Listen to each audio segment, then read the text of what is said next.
ये है 9वां अध्याय। 9वें अध्याय का नाम है परम गुह्य ज्ञान यानी मोस्ट कॉन्फिडेंशियल नॉलेज। तो हर किसी के लिए इस अध्याय को पचा पाना आसान नहीं है। हो सकता है किसी किसी व्यक्ति को ये वाला अध्याय सुन के अजीब भी लगे, बुरा भी लगे, पर हम वही बोलेंगे जो गीता में दिया है। तो आज हम 9वें नंबर श्लोक से स्टार्ट करने जा रहे हैं। तो 9वां नंबर श्लोक है। अब इस श्लोक को पढ़ते कैसे हैं? कई भक्त पहली बार आ रहे होंगे, दूसरी बार आ रहे होंगे, तो मैं आपको बताऊंगा कि इसको कैसे पढ़ते हैं। तो पढ़ने के लिए इसी में आपको ऐसा नहीं है कि संस्कृत बहुत हार्ड संस्कृत आनी चाहिए तभी आप पढ़ पाओगे। कोई भी इसको पढ़ सकता है। देखो मैं आपको स्क्रीन शेयर करता हूं, फिर आप इसको पढ़ पाओगे। और बताते हैं एक बार कैसे। तो काफी भक्त जिनको संस्कृत, ऐसा नहीं है कि मैं कोई संस्कृत स्कॉलर था, मैं भी यही सब पढ़ के ही बोल पा रहा हूं। अगर ये नहीं होगा तो मुझे भी उतनी डिफिकल्टी होगी जितना आप सबको होती है। तो ये हम सभी के लिए मुश्किल है क्योंकि हम सब आजकल के जमाने के पढ़े हुए लोग हैं। तो 9वें श्लोक को हम इस तरह से पढ़ेंगे। अब देखो, न चा माम, अगर हम इसको पढ़ेंगे तो बहुत इजी लग रहा है। न चा माम तानी कर्माणि निब धनंती। अब ये बड़ा अजीब सा वर्ड लगेगा आपको, पर यहां पे जाओ तो आपको पता चलेगा धनंजया।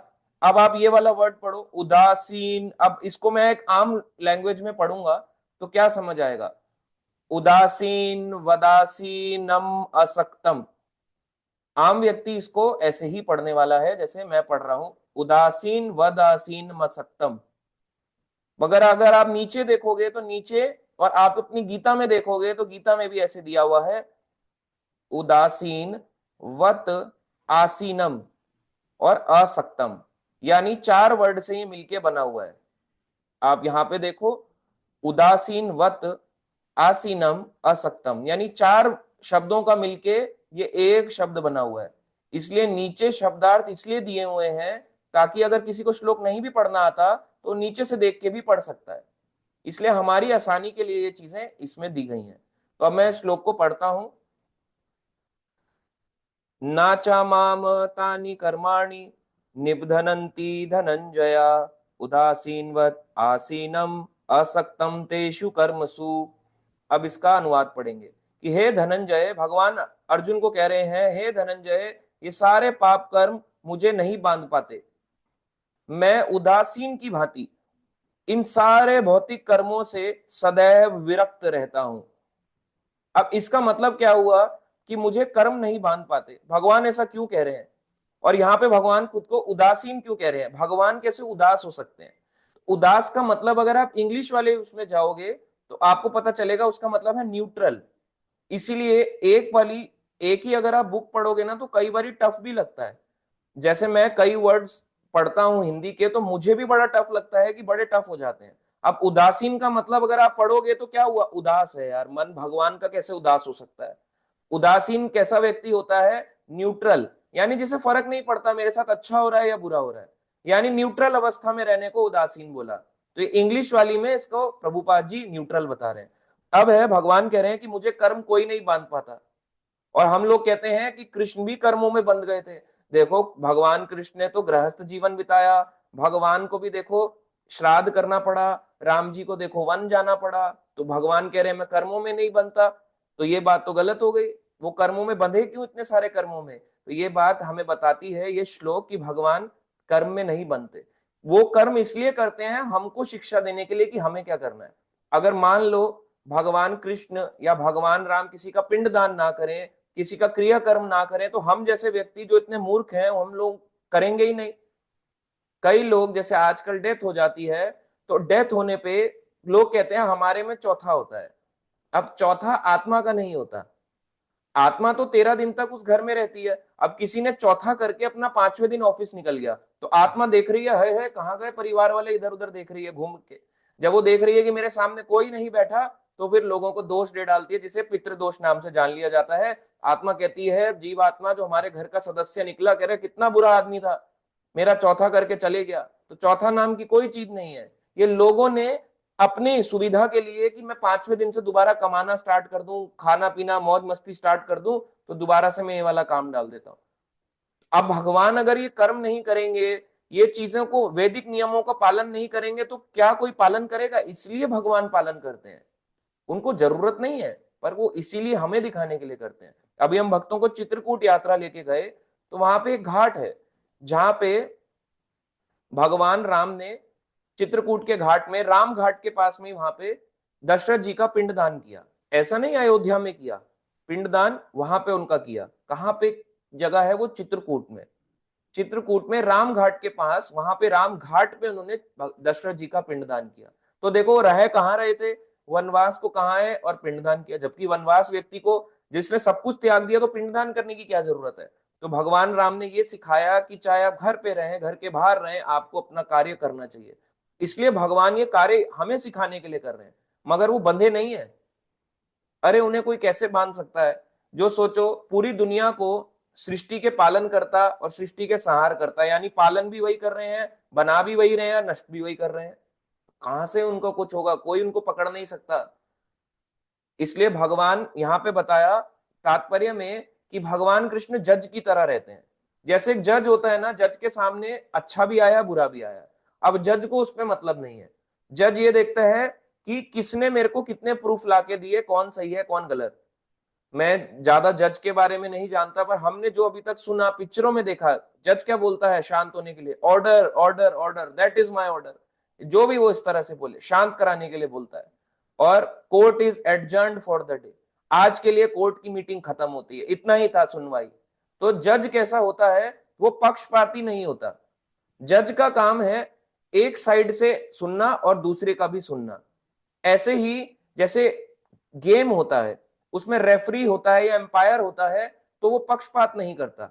आजकल के लोग पक्षपात करते हैं, मगर भगवान पक्षपात नहीं करते। वो जज की तरह है, सुप्रीम जज है, उससे बड़ा कोई जज नहीं है। उनके पास एक एक व्यक्ति का खाता नोट है, कौन सही है कौन गलत। एक एक व्यक्ति को पकड़ पकड़ के भगवान अपने आप चेक कर लेते हैं किसकी कितनी गति होने वाली है। तो ये भगवान के ऊपर है। तो भगवान एक एक चीज को नोट डाउन करके अपने पास रखते हैं। मगर भगवान इतना करने पे भी कर्मों में खुद नहीं बंधते। अगर बंध जाते, चलो मान लिया हम बोल रहे हैं कि बंध गए कर्मों में, अब कर्मों में बंधने के बाद, जैसे राम जी को अगर हम एग्जाम्पल लें, भगवान राम आए वापस, अपनी पूरी लीला करके 11,000 साल तक जिए। आम आदमी कोई 11,000 साल नहीं जी सकता। 10,000 साल भी बहुत बड़ी बात है अगर कोई त्रेता युग में जी जाता। ये तो एक बोला गया कि इतना साल मैक्सिमम था, जैसे कलयुग में बोला गया 100 साल मैक्सिमम था। क्या हम 100 साल जी सकते हैं? नहीं जी सकते। मगर भगवान जी सकते हैं। यहां तक कि जब भगवान कलयुग में भी आए चैतन्य महाप्रभु के रूप में, तो भी वो 48 साल तक रहे, तब भी वो कभी बूढ़े नहीं हुए। हमारी जो दाढ़ी होती है 30 साल में ही अगर शेव ना मारे तो एक आध बाल वाइट दिख ही जाता है। जिसके नहीं हुआ वो कुछ सालों में देख लेगा, और जिसके नहीं है या आने वाला है, उम्र बढ़ेगी तो पता चल जाएगा। तो भगवान को कर्म कैसे बांध सकते हैं? बुढ़ापा कहीं तो झलकता 48 ईयर्स में, कहीं भी नहीं झलका, वैसे ही दिखते थे यंग के यंग। राम जी 11,000 साल यहाँ पे लीला करी, वैसे ही यंग के यंग दिखते थे। तो कर्मों ने कहां बांधा? अगर कर्म बांधते तो बुढ़े भी तो होते। अगर कर्म बांधते तो बुढ़े होते, पर बुढ़े नहीं हुए। इसके लिए भगवान की स्टेटमेंट ट्रू है कि भगवान को कोई भी कर्म नहीं बांध सकता। अब अगले श्लोक पे चलते हैं, जो बहुत ही फेमस श्लोक, आपने सुना भी होगा। अगला श्लोक है 9.10, यानी 10वां नंबर। इस श्लोक को पढ़ते हैं अब हम। मया अध्यक्षेण प्रकृति सूयते सचर आचरम हेतुना अनेन कौन्तेय जगत विपरिवर्तते। अब भगवान अर्जुन को कह रहे हैं कि हे कुंती पुत्र, यह भौतिक प्रकृति मेरी शक्तियों में से एक है। यानी ये जो मटेरियल नेचर है, जो हम ये संसार में रह रहे हैं और देख रहे हैं अपनी आंखों से, भगवान कह रहे हैं मेरी शक्तियों में से एक है। यानी भगवान को ये भौतिक संसार नहीं बांध सकता। क्या हम बोल सकते हैं कि ये प्रकृति मैंने बनाई या ये प्रकृति मेरे कंट्रोल में है? मगर भगवान देखो बोल पा रहे हैं, मेरे में तो इतनी शक्ति नहीं कि मैं ये बात बोल सकूं कि मैं भौतिक प्रकृति के कंट्रोल में नहीं हूं, मैंने उसको कंट्रोल किया हुआ है। मैं नहीं बोल सकता, हम में से कोई नहीं बोल सकता। मगर भगवान देखो ये बात बोल पा रहे हैं। उनकी महानता देखो, एक एक चीज में वो कह रहे हैं कि मेरी अध्यक्षता में कार्य करती है। और इसी के आगे भगवान ने कहा मेरी अध्यक्षता में ये प्रकृति कार्य करती है। मतलब इसको अपना अपना इतना अधिकार नहीं है कि मेरे से ऊपर पहुंच जाए। मेरी प्रेसिडेंटशिप में काम करती है ये भौतिक संसार भी। अगर मैं बोलूंगा प्रलय आ जाए तो प्रलय आ जाएगा, अगर मैं बोलूंगा सृष्टि का दोबारा से वो करो, विनाश करो, अब हो जाएगी। अगर सृष्टि को दोबारा बनाने को बोलूंगा तो सृष्टि दोबारा बनने लगेगी। और कैसे बनाते हैं भगवान इस पूरे ब्रह्मांड को? महाविष्णु देखो आराम से लेटे हुए हैं, मस्त एकदम लेटे हुए हैं, उनको कोई टेंशन नहीं है। विष्णु रूप में आराम से ऐसे करके लेटे हुए हैं, मैं दो हाथ दिखा रहा हूं पर भगवान का एक हाथ है, कोई टेंशन नहीं है। और भगवान केवल ऐसे अपनी आंख से भौतिक प्रकृति को देखते हैं। जब वो ऐसे करके देखते हैं तो प्रकृति के अंदर गर्भपात हो जाता है। गर्भ यानी उनके जीव के अंदर वो जीवों को उसमें ट्रांसफर कर देते हैं उसकी कर्मों की गति के हिसाब से, और फिर वो भौतिक प्रकृति आगे आगे बढ़ने लगती है। तो भगवान किसी के साथ ऐसा नहीं है कि संभोग करते हैं तो जीव पैदा होते हैं। कई बार लोग सोचते हैं कि भगवान और प्रकृति कुछ ऐसा काम करते होंगे हस्बैंड वाइफ वाला जो कारण से बच्चे आते हैं। नहीं, भगवान केवल दृष्टि करते हैं, प्रकृति के अंदर सारे जीवों को डाल देते हैं, और फिर अपने जितने भी यहाँ पे शरीर के पोर्स हैं जहां से बाल निकलता है, एक एक ब्रह्मांड फिर ऐसे ऐसे करके तैरने लगता है। अब आप सोचो, ऐसे करके तैर रहा है पानी में, वो डूब भी तो सकता है, मगर भगवान ने देखो कितनी स्पेशलिटी से इसको बना रखा है संसार को, कि देख के ही प्रकृति को कर दिया। और इसके अलावा भगवान कह रहे हैं ये मेरी अध्यक्षता में काम करती है। तो अपने आप ये प्रकृति के पास इतना डिसीजन नहीं है कि कोई भी डिसीजन अपने आप ले सके। अगर कोई देवी देवता है, उसको यहाँ पे भूचाल लाना है, मान लो केदारनाथ की तरह बाढ़ लानी, हुश हुश करना है, उनमें इतनी शक्ति नहीं है कि वो अपने आप लेके आए, अपनी मर्जी से काम नहीं कर सकते। उसमें जो अथॉरिटी है यानी स्टैंप या साइन कह लो, वो कृष्ण ही देंगे, अपनी मर्जी से काम नहीं कर सकते ये लोग। अगर किसी मिनिस्टर को या किसी भी आप समझ लो देवी देवता को कोई डिसीजन लेना है, तो क्या मिनिस्टर बिना प्राइम मिनिस्टर के कोई अपना लॉ निकाल सकता है?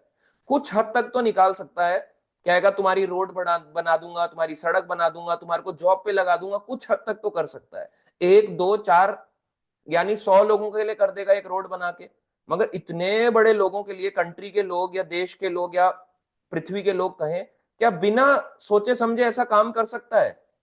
आपको क्या लगता है? चलिए क्वेश्चन पूछा है मैंने कि कोई मिनिस्टर 10 लोगों के लिए काम कर सकता है, 10-100 लोगों के लिए कर सकता है, सड़क बना सकता है, कि उनको कुछ दे सकता है, पैसा दे सकता है, पर क्या वो पूरे इसके लिए काम कर सकता है बिना प्राइम मिनिस्टर की इजाजत से? चलो देखते हैं किसका हैंड रेज है, वो भक्त बताएगा। कौन बताएगा? देखते हैं, कोई भी नहीं है अभी तक।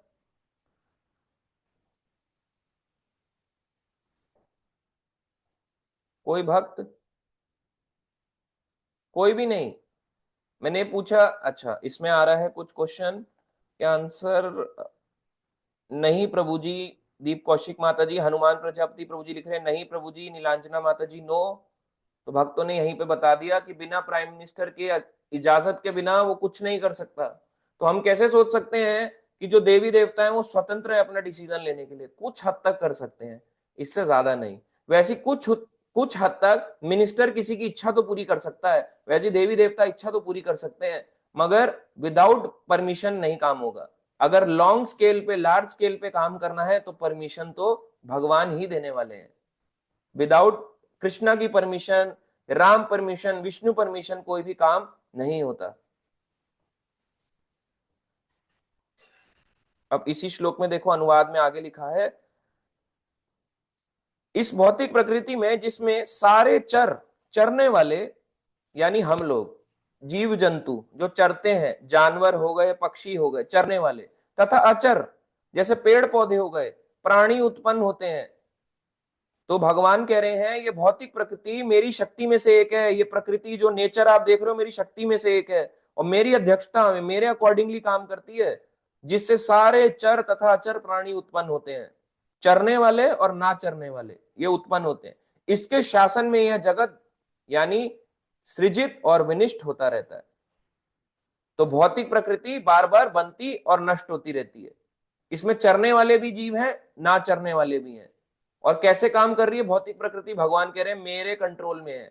यानी अगर हम नेचर को नुकसान पहुंचाते हैं तो नेचर भी रिवोल्ट करता है। अगर आज के समय कोई बोले कोरोना वायरस क्यों आया, भगवान कितने बुरे थे, कोरोना वायरस भेज दिया। हम देखो कितने हाई लेवल पे प्रकृति का दोहन करते हैं, कितनी हाई, बहुत ज्यादा खराब करते हैं। भगवान कह रहे हैं कि भौतिक प्रकृति मेरी एक शक्ति है। अब भगवान की शक्ति है, मान लो ये ट्यूबलाइट आ रही है, मेरे मुंह पे लाइट पड़ रही है, ट्यूबलाइट का सोर्स क्या है, बिजली। बिजली कहां से बन रही है, कहीं ना कहीं ट्रांसफार्मर से आ रही है, किसी बड़े ट्रांसफार्मर से। उसके पीछे जाएं तो ट्रांसफार्मर कहां से कनेक्ट होगा, कहीं हाई टेंशन से कनेक्ट होगा। जो बड़े बड़े हाई टेंशन चलते हैं वो हाई टेंशन से कनेक्ट होगा। वो हाई टेंशन के पीछे जाओ तो कहीं बिजली बन रही होगी, हो सकता है विंड मिल के थ्रू बन रही हो सकता है कि कोयले से बन रही हो, या और किसी वे से बन रही हो, या हो सकता है डैम के थ्रू बन रही हो। अब ये जो बिजली यहां तक आ रही है, अगर भगवान वो पीछे काम करना बंद कर दे, मान लो नदी ना भेजें, डैम क्या बिजली प्रोड्यूस कर सकता है, डैम क्या कर लेगा अगर पानी नहीं होगा तो। अगर पानी ही नहीं है, डैम किस बात का रन कर लेगा, हवा ही नहीं है तो विंडमिल क्या चल लेगी। आपको समझ आ रहा है, अग्नि ही नहीं है तो फायर जनरेट नहीं होगी, तो बिजली मेरे घर तक कैसे आ जाएगी। इसका अल्टीमेट कॉज कृष्णा ही है। और अगर हम इस लाइट को मिसयूज करें, इसका मतलब हम भगवान की प्रकृति का मिसयूज कर रहे हैं। ये भी एक मिसयूज है। एक बारी प्रभुपाद जी चैंट कर रहे थे, हरे कृष्णा कृष्णा कृष्णा हरे हरे, हरे राम राम राम हरे हरे।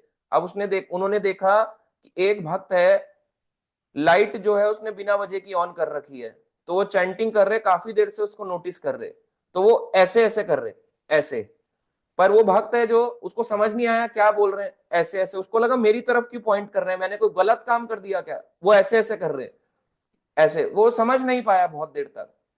फिर आखिर में प्रभुपाद जी ने बोला कि मैं कह रहा हूं कि लाइट बंद कर दो, वे मिस यूज कर रहे हो तुम लाइट का। तो कोई भी चीज मिसयूज नहीं करनी चाहिए, ये तो केवल एक एग्जांपल है। और हम इतनी सारी चीजों का मिसयूज कर रहे हैं। आप हवा देखो, हवा हमने खराब कर दी है, हम सब इसके कॉन्ट्रीब्यूटर हैं। कोई ये नहीं कह सकता मैं इसका कॉन्ट्रीब्यूटर नहीं हूं। हाँ, मेजरली हम नहीं है, ऑब्वियसली जो इंडस्ट्री वाले हैं, पॉलिटिक रीजन है वो है, पर कहीं ना कहीं उन पॉलिटिक्स को भी तो हम ही ला रहे हैं। कहीं ना कहीं उस पॉलिटिक्स को लाने वाले भी तो हम ही हैं, उसको सपोर्ट करने वाले भी तो हम ही हैं। तो चोर के साथ अगर बोलो मैंने चोरी नहीं करी पर उसको सपोर्ट किया, तो हम भी तो चोरी कहलाएंगे। उसका उसका जो क्या कहेंगे रिएक्शन है हमें भी तो मिलेगा। तो कोरोना जो फैला, चाहे गलत चाइना ने किया, तो हमने भी तो चाइना को प्रोत्साहन दिया भाई, हमने भी तो उनके प्रोडक्ट खरीदते हैं। प्रोडक्ट हम नहीं खरीदते क्या। आपको लगेगा क्या क्या चाइना से आता है, जब आप सुनेंगे आप हैरान हो जाएंगे। आप कहेंगे हमारा जो फोन है, फोन का मैक्सिमम पार्ट्स जो है वो चाइना में ही बन के आता है। चाहे हमारा मैक्सिमम कोई भी आप फोन ले लो, ऐसी कंट्रियों से ही मैन्युफैक्चर होके आता है। हमारी अपनी प्रोडक्शन है पर कम है, उनकी प्रोडक्शन इस चीज में ज्यादा है। तो हम ही तो एक तरफ से उनको प्रोत्साहन कर रहे हैं। हम ही तो यहाँ से अपने गाय बैल और ऐसे जानवरों को भेजते हैं कि ये लो, इनको काट डालो, तुम खा लो।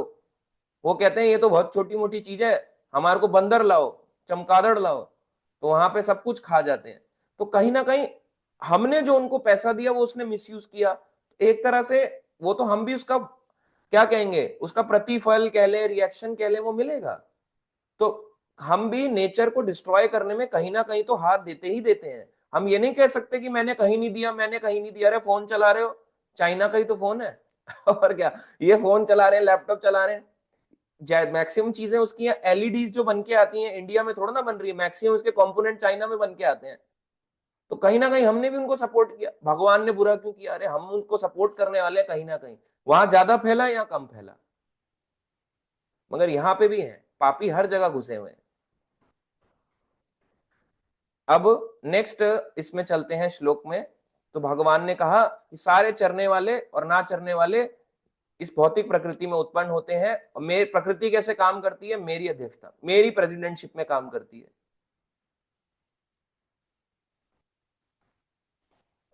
अब आगे बताते हैं, बहुत अच्छा श्लोक है, आप किसी को भी दिखा सकते हो श्लोक। इसको पढ़ते हैं। अवजानन्ति मामूढ़ा मानुषीम तनुमाश्रितम परम भावम अवजानन्ता मम भूत महा ईश्वरम। भगवान ने कहा कि जब मैं मनुष्य रूप में अवतरित होता हूं, भगवान कृष्ण कह रहे हैं जब मैं मनुष्य बन के आता हूं तो मूर्ख मेरा उपहास, मेरी हंसी उड़ाते हैं। वे मुझ परमेश्वर के दिव्य स्वभाव को नहीं जानते।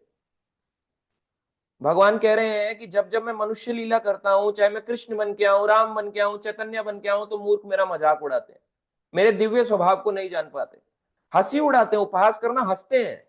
केवल ये नहीं बोला कि थोड़ा बहुत ही करते हैं, मजाक उड़ाते हैं भगवान का। आप किसी उसमें बैठ जाओ, किसी सभ्य इलाके में बैठ जाओ, उनके साथ डिस्कस करो, भगवान के बारे में थोड़ा सा बताओ उनको, वो मजाक करने लगेंगे। अरे तुम्हारे कृष्णा वो तो रास लीला करते हैं, तुम्हारे कृष्णा तो बांसुरी बजाते हैं, लड़कियों को पटाते हैं, ऐसी ऐसी बात करते हैं। अरे आप एक बात बताओ, पहली मेरी एक चीज, आपने कभी दुनिया को कोई ऐसा व्यक्ति देखा है? उन लोगों को आप आंसर करो, आपने भौतिक संसार में हो, हम भी हैं, उनको आपको जवाब दिया करो। आपने कभी देखा है कि कोई लड़की बांसुरी से पट गई? गाने से तो पट सकती है, हमने पिक्चरों में देखा है, माउथ ऑर्गन बजाता है वो, पू पू पू ऐसे करके बजता है, उससे पटती है। पर बांसुरी से तो हमने कोई नहीं देखा कि बांसुरी से भी खींची चली आती है। कितनी भी अच्छी बांसुरी बजा ले, पटेगी नहीं। पर गारंटी देता हूं, मैं ऐसा लैंग्वेज इसलिए यूज कर रहा हूं क्योंकि आजकल लोग ऐसे ही बोलते हैं। बोलो क्या आपने कभी देखा है? इतना वैलेंटाइन डे मना रहे हो, बोलो बांसुरी बजाओ, आएगी क्या लड़की बांसुरी बजा के आपके पास? नहीं आएगी, गारंटी दे रहा हूं। कितना भी बजा लो, आपको कहेगी गरीब आदमी है, और गरीब आदमी से तो वैसे ही नहीं बनती आसानी से, तो फिर कहां से हो गई बोलो? इसका मतलब कृष्ण छलिया थोड़ा ना है। यानी कृष्ण पे लांछन मत लगाओ कि कृष्ण भगवान ऐसे, कृष्ण भगवान वैसे। बोलो आप जानते नहीं हो तो बोलो मत, आप खुद बजा के देखो, आपको पता चल जाएगा। अगर एक भी बन जाए तो मैं मान जाऊंगा कि आप बहुत बड़े कलाकार थे। अरे एक भी नहीं बनेगी, बड़ा बड़े संगीतकार भी नहीं बुला पाते एक भी। गिटार से तो सब इंप्रेस हो जाते हैं, टंग डंग डंग डंग डंग। मैं ये नहीं कह रहा गिटार गलत है, इंप्रेस हो जाते हैं, पर बांसुरी से जल्दी कोई नहीं होता। गिटार हर कोई बजाना जानता है, बांसुरी जो होता है वो हर कोई नहीं जानता बजाना। मृदंग भी बजा लेंगे, करताल भी बजा लेंगे, पर फिर भी बांसुरी बहुत टफ है बजानी, हर किसी को नहीं आती। तो ये भी एक कला है। तो आप सोच के देखो, एग्जाम्पल लोगों को आप दे सकते हो कि भगवान मनुष्य कहां से आ गए। आप लोग कहते हो भगवान मनुष्य है। अच्छा, कई लोग अब इस पे और भी डाउट करते हैं कि भगवान कृष्ण जब इस संसार में आते हैं ना, तो वो कैसे हैं, देखो कितने खराब हैं। असली माता पिता को छोड़ के और इनकी ज्यादा पूछ में रहते हैं, यशोदा और नंद की। ऐसी बातें भी करते हैं। ये कैसा इंसान का गुण है? ये कैसा इंसान का गुण है कि एक माँ को छोड़ के दूसरी माँ को, यशोदा की ज्यादा साइड ले रहा है? तो उनको आप और डिटेल में बताओ कि देखो भगवान जब जन्म लेते हैं ना, तो भगवान ने दो जगह जन्म लिया, मथुरा में भी लिया और गोकुल में भी लिया। दो जगह भगवान आए। यशोदा ने पिछले जन्म में मांगा कि कृष्ण मेरे पुत्र बन के आ जाए, तो उनको पुत्र मिल गया। नंद प्रयाग उत्तराखंड में उन्होंने तपस्या करी, नंद और यशोदा ने, पिछले जन्म में द्रोण धारा रूप में। अगले जन्म वही द्रोण और धारा बन के आए, नंद यशोदा। तो उनको पुत्र रूप में कृष्ण मिल गए। और देवकी वसुदेव, पिछले जन्म में उन्होंने मांगा कि भगवान जैसा हमें पुत्र मिल जाए, तो वही व्यक्ति दोबारा से आते हैं, यानी कश्यप अदिति ने मांगा तो उनके पुत्र बन के आ गए भगवान कृष्ण। मगर क्योंकि उन्होंने विष्णु से प्रार्थना करी, तो चार भुजाओं वाले विष्णु उनके सामने आके खड़े हो गए। तो उन्होंने प्रार्थना अलग करी, तो जैसे उनकी प्रार्थना, जाकी रही भावना जैसी, प्रभु मूरत देखी तिन तैसी। जैसे उनकी भावना थी वैसे ही भगवान ने उनको दिखाया। अगर भगवान पहले ही बच्चा बन जाते तो देवकी और वसुदेव बिलीव भी नहीं कर पाते कि ये साक्षात भगवान है। इसलिए उन्होंने पहले अपना चार भुजाओं वाला विष्णु रूप दिखाया, क्योंकि उन्होंने पिछले जन्म में विष्णु प्रार्थना करी। और अगले जन्म में भगवान विष्णु पहले आए, फिर वो भगवान विष्णु बच्चा बन गए। फिर इधर गोकुल से जब मथुरा से गोकुल को लेके गए, यानी कंस ने बोला मार डालूंगा, तो नंद बाबा वासुदेव जी जो है वो नंद के यहाँ लेके गए रात ही रात में। जब रात में लेके गए तो ये वाले कृष्णा और ये वाले कृष्णा आपस में मर्ज हो जाते हैं। अब ये फिलॉसफी हर कोई नहीं जानता। अब क्योंकि आप ये, हम लोग ज्यादातर नहीं जानते, इसी कारण से हम कंफ्यूजन में जीते रहते हैं, ऐसा कैसे, ऐसा कैसे, ऐसा कैसे। पर भागवतम यही बताती है कि दो कृष्णा आपस में मर्ज हो जाते हैं। पर हर बार ऐसा नहीं होता। पर अभी जो कृष्ण लीला, कृष्ण कथा हम सुनते हैं 5000 साल पहले, उसमें ऐसा ही हुआ। तो बोलो क्या एक इंसान दो जगह पैदा हो सकता है? इसमें क्वेश्चन करो, क्या एक इंसान दो जगह पैदा हो सकता है? खत्म, उसका लॉजिक ही खत्म कि भगवान मनुष्य कैसे हो सकते हैं। तो दो जगह कोई बच्चा पैदा नहीं हो सकता। एक माँ के साथ में एक ही बच्चा निकलता है। ऐसा नहीं कि गोलू यहां भी हो गया, गोलू वहां भी हो गया, दो जगह गोलू निकाल गया, दो जगह रजत प्रभु का जन्म हो गया। अरे एक ही जगह होगा, दो जगह थोड़ा ना पैदा हो जाएंगे हम लोग। और भगवान की रासलीला, अब रासलीला पे बड़ा वो कहते हैं लोग, तो आप उनको बोलो इस क्वेश्चन पे, है ना, कि मैं करूं तो कैरेक्टर ढीला, वो करे तो रासलीला, ऐसे करके, और डांस भी करते हैं। और पिक्चरों में क्योंकि गाना भी इस तरीके से दिखाया गया कि वो पैंट शर्ट पहन के ऐसे ऐसे करके नाच रहा है, देखो सही तो कह रहा है ये बात। तो ऐसा लोग जो बोल रहे हैं उनको आप समझाओ, रासलीला में करोड़ों गोपियां थी, अगर करोड़ लेडीज आपको घेर लेंगी ना, आपकी दम घुट जाएगा। मान लो करोड़ लेडीज है हमारे आसपास है, खड़ी हो गई, आप इमेजिन करके देखो, उनको एग्जांपल दो, बोलो आपके सामने 1 करोड़ चारों तरफ माता जी खड़ी हो गई, 1 करोड़, आपका दम नहीं घुट जाएगा? कुंभ मेले में तो लोगों से जाया नहीं जा रहा, और जहां पे सोचो करोड़ों की भीड़ है, 50 करोड़ 100 करोड़ गोपियां घेर के खड़ी हुई है कृष्ण को, और कृष्ण उतना ही एक्सपेंशन कर रहे हैं, उतनी ही गोपियों के साथ भी आ जाते हैं रासलीला में। कोई लिमिटेशन थोड़ा ना कि 3 करोड़ के साथ, 4 करोड़ के साथ, 50 होंगी तो 100 करोड़ होंगी तो 100 करोड़, अपने 100 करोड़ रूप बना लेंगे, बोलो आप बना सकते हो? इसलिए भगवान जब मनुष्य लीला करते हैं लोग उनका मजाक उड़ाते हैं। राम जी के बारे में भी लोग बहुत उल्टा सीधा बोलते हैं। राम जी जो थे बड़े परेशान का जीवन काटा उन्होंने, परेशानी का जीवन नहीं काटा। अभी हम चित्रकूट लेके गए, भगवान राम के पीछे बहुत बड़ा पर्पस था। भगवान इस बात को गीता में ही बताते हैं 4थे अध्याय में, कि परित्राणाय साधुनाम, यानी साधुओं से मिलने के लिए आ रहा हूं मैं, साधुओं को तारने के लिए आ रहा हूं, बेचारे जो मेरा वेट कर रहे हैं, इतने सारे हैं। गुह नामक निषाद राज, केवट हो गया, बीच में जटायु मिलेंगे, है ना, इतने सारे ऋषि मिलेंगे, भारद्वाज ऋषि, और इतने सारे हैं, उनका क्या होगा? अगस्त्य मुनि मिलेंगे, बीच में और कितने सारे मिलेंगे, वो सब मिलेंगे, बीच में हनुमान जी है, सुग्रीव है, इतनी सारी वानर सेना है, उन सब से कब मिलूंगा? तो जब घर से बाहर निकलूंगा तभी तो मिलूंगा। फिर वो कहते हैं विनाशाय च दुष्कृताम, तब मैं लोगों को, असुरों को मार डालूंगा, और फिर बोलते हैं कि धर्म की पुनः स्थापना करूंगा। तो भगवान ने फिर से धर्म की स्थापना करी। आए किसके लिए? भक्तों के लिए। उनको कोई जाने की जरूरत नहीं थी, पर इतनी बड़ी जो लीला चल रही थी वो कहां से आती फिर? तो उन भक्तों के लिए भगवान आ रहे हैं, उनको जरूरत नहीं है मनुष्य लीला करने की।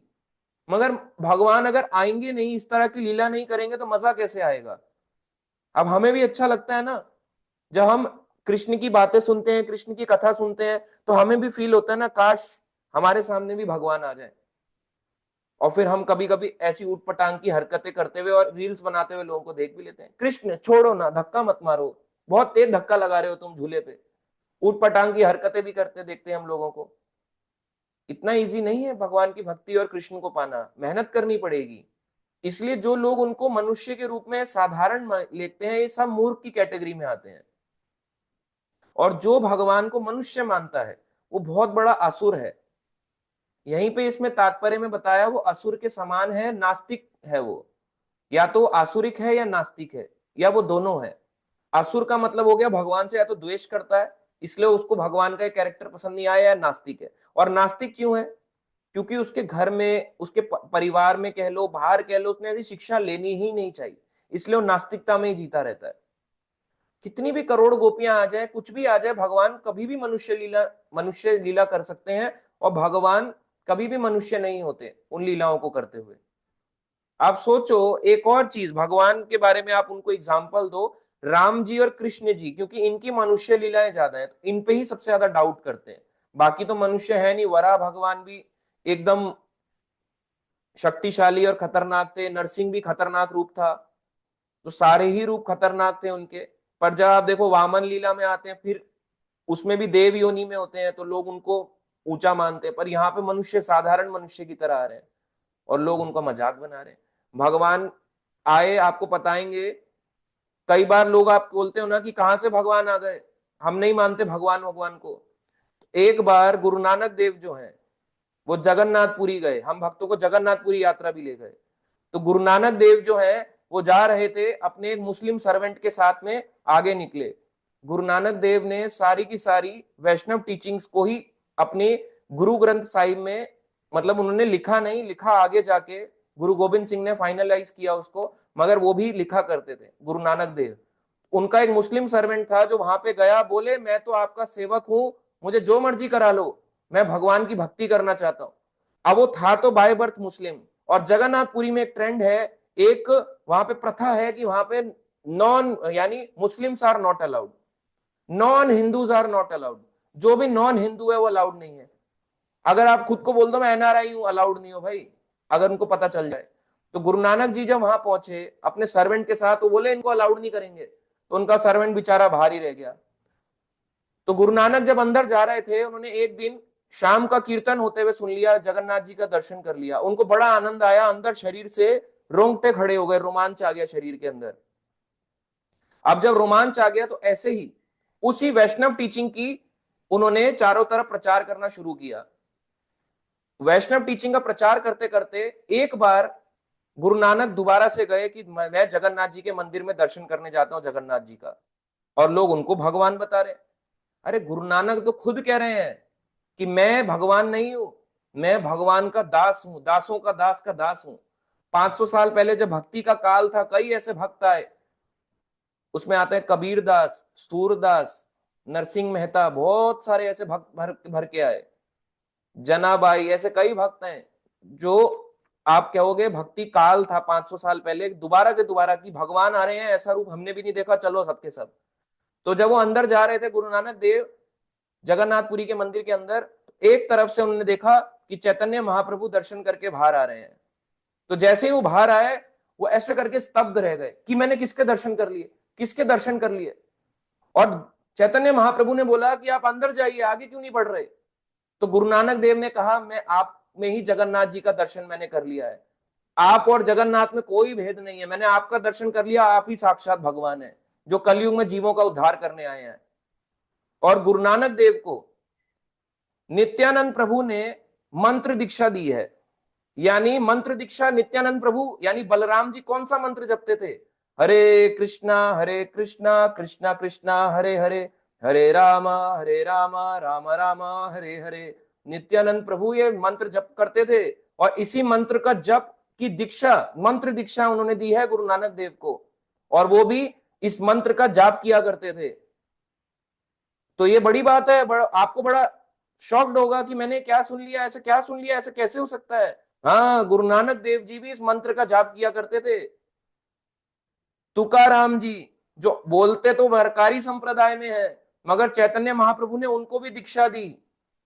माधवाचार्य जो उडुपी कृष्णा जिन्होंने स्थापित किए, जो बोलते थे श्री कृष्णाय नमः, ओम श्री कृष्णाय नमः, वहां पे ऐसा मंत्र जप रहे हैं।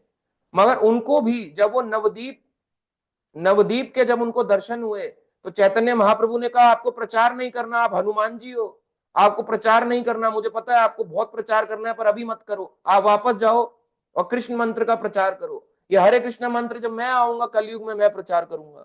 उनको रुकवा दिया, बोले जाओ और गुप्त रूप से इसका जाप करो। बड़े बड़े आचार्य हनुमान जी भी इसका जब माधवाचार्य के रूप में आए, तो गुप्त रूप से शांत होकर इस हरे कृष्ण महामंत्र का जाप करते थे। बड़ा अजीब सा लगेगा सुन के आपको, चैतन्य महाप्रभु जब आए हैं वो ऐसे इतने लोगों से मिले हैं, आप बिलीव नहीं कर सकते। सब व्यक्ति को उन्होंने हरे कृष्ण महामंत्र करवाया है। और बोले हमारा दिल नहीं लग रहा, हमने कोई और मार्ग पकड़ लिया। अरे नहीं पकड़ा आपने, आप सही मार्ग में हो। लोग भटक गए हैं, उनको नहीं अक्कल आ रही है, वो उनको इंसान मान रहे हैं। चैतन्य महाप्रभु इंसान, कृष्ण इंसान, राम इंसान, सबके सब इंसान थे। अरे कहां से इंसान हो गए। और लास्ट में अगर आप उनको एक और एग्जाम्पल दो, भगवान इतने महान थे, एक तीर से कैसे कोई व्यक्ति मर सकता है। जो कुरुक्षेत्र के युद्ध भूमि में करोड़ों तीर, यानी चैरियटियर है, रथ चालक है, इतने तीर आए होंगे तब नहीं मरा, तो एक छोटे से तीर से बलका तीर्थ में कैसे मर जाएगा गुजरात में। सोच के देखो, उनको ऐसे एग्जाम्पल दिया करो। तो ऐसे के लिए क्या बोला गया, अवजानन्ति मामूढ़म मनुष्यम तरम तनुम आश्रितम, यानी मूर्ख लोग जब देखते हैं कि मैं मनुष्य रूप में आया हूं तो मेरा मजाक हंसी उड़ाते हैं, मूर्ख हैं। ऐसे लोग असुर हैं और नास्तिक हैं। असुर और नास्तिक इनको बोला गया। आप अपने जीवन में अपने पिछले पास्ट लाइफ में जाओ, इसी जो हम अभी भक्ति कर रहे हैं इसमें थोड़ा सा पास्ट में जाओ, थोड़ा सा पीछे जाके देखो। आप चाहे 2 साल पहले से भक्ति करनी स्टार्ट हुई हो, चाहे 2 महीने पहले स्टार्ट हो, 1 महीने 1 हफ्ते पहले स्टार्ट हुए हो, चाहे 10 साल पहले या 20 साल पहले स्टार्ट हुआ, पिछले जन्म से कर रहे हो, आप खुद एक बारी सोच के देखो, क्या हमने भगवान की कभी हंसी उड़ाई है? हम लोगों में से शायद ही किसी ने हंसी उड़ाई होगी। आज हम लोग भक्ति कर पा रहे हैं ना, तो हमने कभी हंसी नहीं उड़ाई। हाँ, हम कंफ्यूज्ड थे, कौन भगवान कौन भगवान, मगर हमने हंसी नहीं उड़ाई। मगर जो हंसी उड़ा रहा है ये नास्तिक है और ये आसुरिक है। ऐसे लोगों को भगवान जल्दी नहीं मिलते, बहुत मुश्किल है इन लोगों को कन्वर्ट कर पाना, और ये गहनतम से गहनतम अंधकार में गिर जाएंगे। इनका रास्ता नरक की ओर को है सीधा। नरक इनको अभी नहीं पता लगेगा क्या होता है, मगर जब यमदूत लेके जाते हैं तो सब दिखेगा, नरक भी दिखेगा, यातनाएं भी दिखेंगी। तो इसीलिए भगवान ने कहा कि मैं जब आता हूं तो कभी मेरा दिव्य रूप को ऐसे लोग नहीं समझ पाते।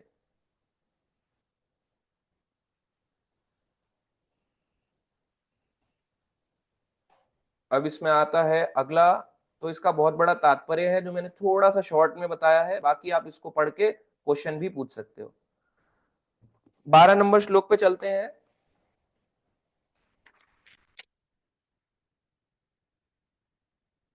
मोग आशा मोग कर्माण मोग ज्ञान विचेतसा राक्षसीम आसुरीम च एवा प्रकृतिम मोहिनीम श्रुता। जो लोग इस प्रकार मोहग्रस्त होते हैं, मूर्ख होते हैं ऐसे लोग, जो जो इस प्रकार मोहग्रस्त होते हैं, वे आसुरी तथा नास्तिक विचारों के प्रति आकृष्ट रहते हैं। यानी जो भगवान को क्या मान रहा है, मनुष्य मान रहा है, उनकी हंसी उड़ा रहा है, वो आसुरी तथा नास्तिक विचारों के प्रति आकृष्ट रहते हैं। ऐसे विचार उन्हें ज्यादा अच्छे लगते हैं, आसुर वाले या नास्तिक वाले।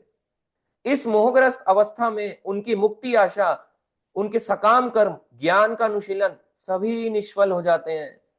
यानी अगर वो इस तरह से सोचता है कि कृष्ण कुछ नहीं है, भगवान वगवान कुछ नहीं होता, ये सब भगवान केवल आए बैठो बेटा कर्म ही पूजा है, अगर वो ये सोच के कर्म कर रहा है, सकाम कर्म कर रहा है कि हम भी कर्म करेंगे कर्म का फल मिल जाएगा, या अगर वो ज्ञान मार्ग में लगा हुआ है ये सोच के कि कृष्ण केवल एक इंसान थे, या वो मुक्ति क्यों ना चाहता हो, इस संसार से मुक्त हो जाओ, हे भगवान बड़ा कष्ट है इस शरीर में, मेरे को मुक्त कर दीजिए, अगर वो इस तरह से भी प्रार्थना कर रहा है, वो सब क्या हो जाएंगे, निष्फल, वेस्ट। वेस्ट बोला गया, वेस्ट हो गया आपका वो लाइफ। अगर आपने कृष्ण को इंसान मान लिया, वो कभी साधारण इंसान थे ना, है ना रहेंगे। यही ट्रुथ है। सारे के सारे शास्त्र पुराण यही बोलते हैं कि कृष्ण कभी भी साधारण मनुष्य थे ही नहीं। कृष्ण हमेशा से दिव्य थे। उनकी लीलाएं ऐसी हैं मनुष्य रूप की कि वो दिखाने ऐसा आ रहे हैं, जूठा भी खा रहे हैं, गोदी में भी आ रहे हैं, माखन भी खा रहे हैं, नहीं तो उनको जरूरत नहीं है सब करने की। ऐसे करेंगे, ऐसे चक्र छोड़ते रहेंगे, ले मार डाला काट डाला तेरे को, हट साइड हो जा, ऐसे करके मारते काटते चले जाएंगे, अच्छा लगेगा, कितना बुरा लगेगा, क्या इमेज बना रखी है भगवान की इन्होंने। इसलिए मनुष्य लीला करते हैं आनंद देने के लिए। देवकी को भी जब विष्णु रूप प्रकट हुए ना, तो उन्होंने प्रार्थना शुरू कर दी देवकी वसुदेव ने कि हम आपको देख नहीं पा रहे हैं, ऐसे आप तो बड़े महान है, इतना तेज निकल रहा है। हालांकि ऐसा नहीं है, डर रहे थे, मगर विष्णु 4 भुजाओं वाले को गोदी में कैसे खिलाओगे, बोले आप अपना मनुष्य लीला में आ जाओ। तो मनुष्य लीला में भगवान विष्णु उनके सामने प्रकट हो गए, कृष्ण के उस छोटे से बालक के रूप में। तो भगवान देखो कितने, मतलब अनइमेजिनेबल है, आप उनका सोच भी नहीं सकते भगवान क्या क्या काम कर सकते हैं। इसलिए जो ऐसा मुक्ति चाहता है, ज्ञान चाहता है, ज्ञान वेस्ट हो जाएगा अगर उसको कृष्ण नहीं पता चले जीवन में। देखो यहां पे दिखाया गया, आपको एक फोटो दिखाते हैं कि मृत्यु के समय में, भगवत गीता में ही है क्या होता है, अच्छे अच्छे जो होते हैं उनके ज्ञान को हर लिया जाता है यमदूतों के द्वारा, और बहुत पिटाइयां मारते हैं, ऐसे नहीं कि छोड़ देंगे। तो मेरी वाली भगवत गीता में यहाँ पे दिया है, आपके भी दिया होगा, ये वाली गीता है हमारी, इसमें दिया है, देखो एक फोटो है यहाँ पे, ये वाला फोटो, देखो ये वाला फोटो है यहाँ पे। इसमें देखो ये सारे, इनको थोड़ा ऐसे दिखाया है, पर हालांकि इससे भी ज्यादा डरावने होते हैं। ये थोड़ा ऐसे दिखाया है क्योंकि आजकल के लोग ऐसी पिक्चरों से समझते हैं। तो सब चीजें देखो, ये लोग ऐसे ही पड़ी रह गए, मुक्ति की आशा है, ऐसी के ऐसे ही रह गए, सबके सब धरा रह गया। यहां देखो, इसकी डिग्री भी इसने हाथ में ले ली। जितनी हमारी डिग्रियां हैं मृत्यु के समय सब हाथ में ले लेंगे, बोले इधर कहां जा रहा है अपनी डिग्री लेके, ला इसको फाड़ के जला डालूं, चल मेरे साथ, हाथ पकड़ के नरक में ले जाएंगे। इसलिए मृत्यु के समय ये चीजें याद आती हैं, अभी काम नहीं आएंगी, अभी बोर ही लगेगा ये सब सुनने और पढ़ने में। तब पता चलेगा कि प्रभु जी, पंडित जी, गरुड़ पुराण पढ़ दीजिए, ये पढ़ दीजिए, वेस्ट हो जाती है अगर हम कृष्ण को भगवान नहीं मानते। अगर भगवान मान के सारा काम करते हो तो फिर सब सफल ही सफल, चाहे वो कर्म हो, ज्ञान हो, मुक्ति क्यों ना हो, केवल कृष्ण को समर्पित करते हुए, ये जानते हुए कि कृष्ण भगवान है, तब सब कुछ सक्सेसफुल है हमारा, तब हमारी जो गति है वो सही होने वाली है। ठीक है, अब इसमें एक, इसमें यहाँ पे बताया गया 12 नंबर श्लोक में एक श्लोक है, मैं आपको दिखाता हूं। ठीक है, और पिछले श्लोक में भी बताया कि जो सिर्फ विग्रह पूजा करता है और दूसरों को रिस्पेक्ट नहीं देता, वो व्यक्ति मूर्ख है। केवल विग्रह की पूजा कर रहा है, उसको उस विग्रह में भगवान दिख रहे हैं, मगर जो व्यक्ति सामने आया है उसके हृदय के अंदर ये नहीं जानता है उसमें भी भगवान है, उसकी रिस्पेक्ट नहीं कर रहा, तो वो बहुत छोटे लेवल का भक्त है। और इस श्लोक में बताया जाएगा कि ऐसे लोगों का मुंह भी नहीं देखना चाहिए जो कृष्ण के द्वेषी होते हैं। देखो, ये वेदों का श्लोक है। इसी श्लोक में आप नीचे बढ़ोगे तो यहाँ पे दिया है, बृहद विष्णु स्मृति का कथन है जो वेदों की है। यहाँ पे देखो क्या लिखा गया है, बृहद विष्णु स्मृति, यहां इसका वो है रेफरेंस। जो कृष्ण के शरीर को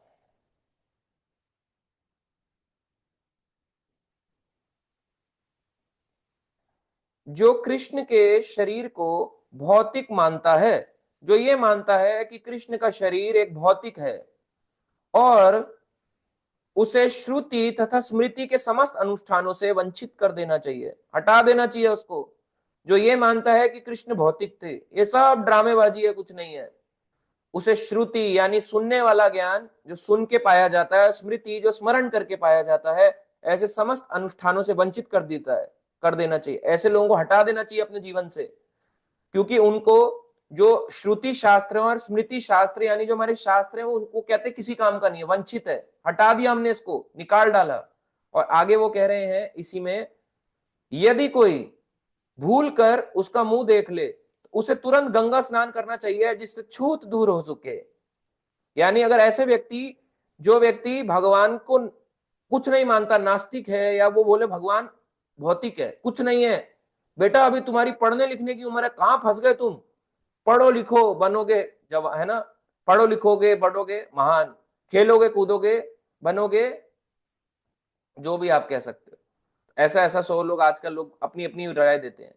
तो अगर आप महान बनना चाहते हो तो कृष्ण को भगवान मानना ही पड़ेगा। कृष्ण माने, राम माने, विष्णु माने, मतलब कहने का मतलब है वो भौतिक नहीं है। अगर आप ऐसे लोगों का शरीर देख, ऐसे लोगों का फेस देख लें, क्या बोला गया, तुरंत जाओ और गंगा में स्नान कर लो जिससे आपका छूत दूर हो जाए, ये बोला गया। आप बताओ, ऐसे लोगों के लिए ये है। ऐसे लोगों का मुंह भी मत देखो। अब आप कहोगे प्रचार कैसे करें फिर, जब ये वाली बात बोल दी जाए, ऐसे लोगों का मुंह भी नहीं देखना। तो जो हमारे को सुनने आ रहा है ना, उसमें श्रद्धा तो है, वो कंफ्यूज्ड है। ऐसा नहीं है कि उसमें श्रद्धा नहीं है, वो कंफ्यूज्ड है। हम लोग भी कंफ्यूज्ड थे कि भगवान क्या होता है, निराकार होता है, ये भगवान, वो भगवान, इसका भगवान, मेरा भगवान, तेरा भगवान। कंफ्यूज्ड वाले में भी श्रद्धा है। मगर जो ऐसा बोल रहा है, जो पूरी तरह से नास्तिक है, उस व्यक्ति को फिर हमें ऐसा करना चाहिए।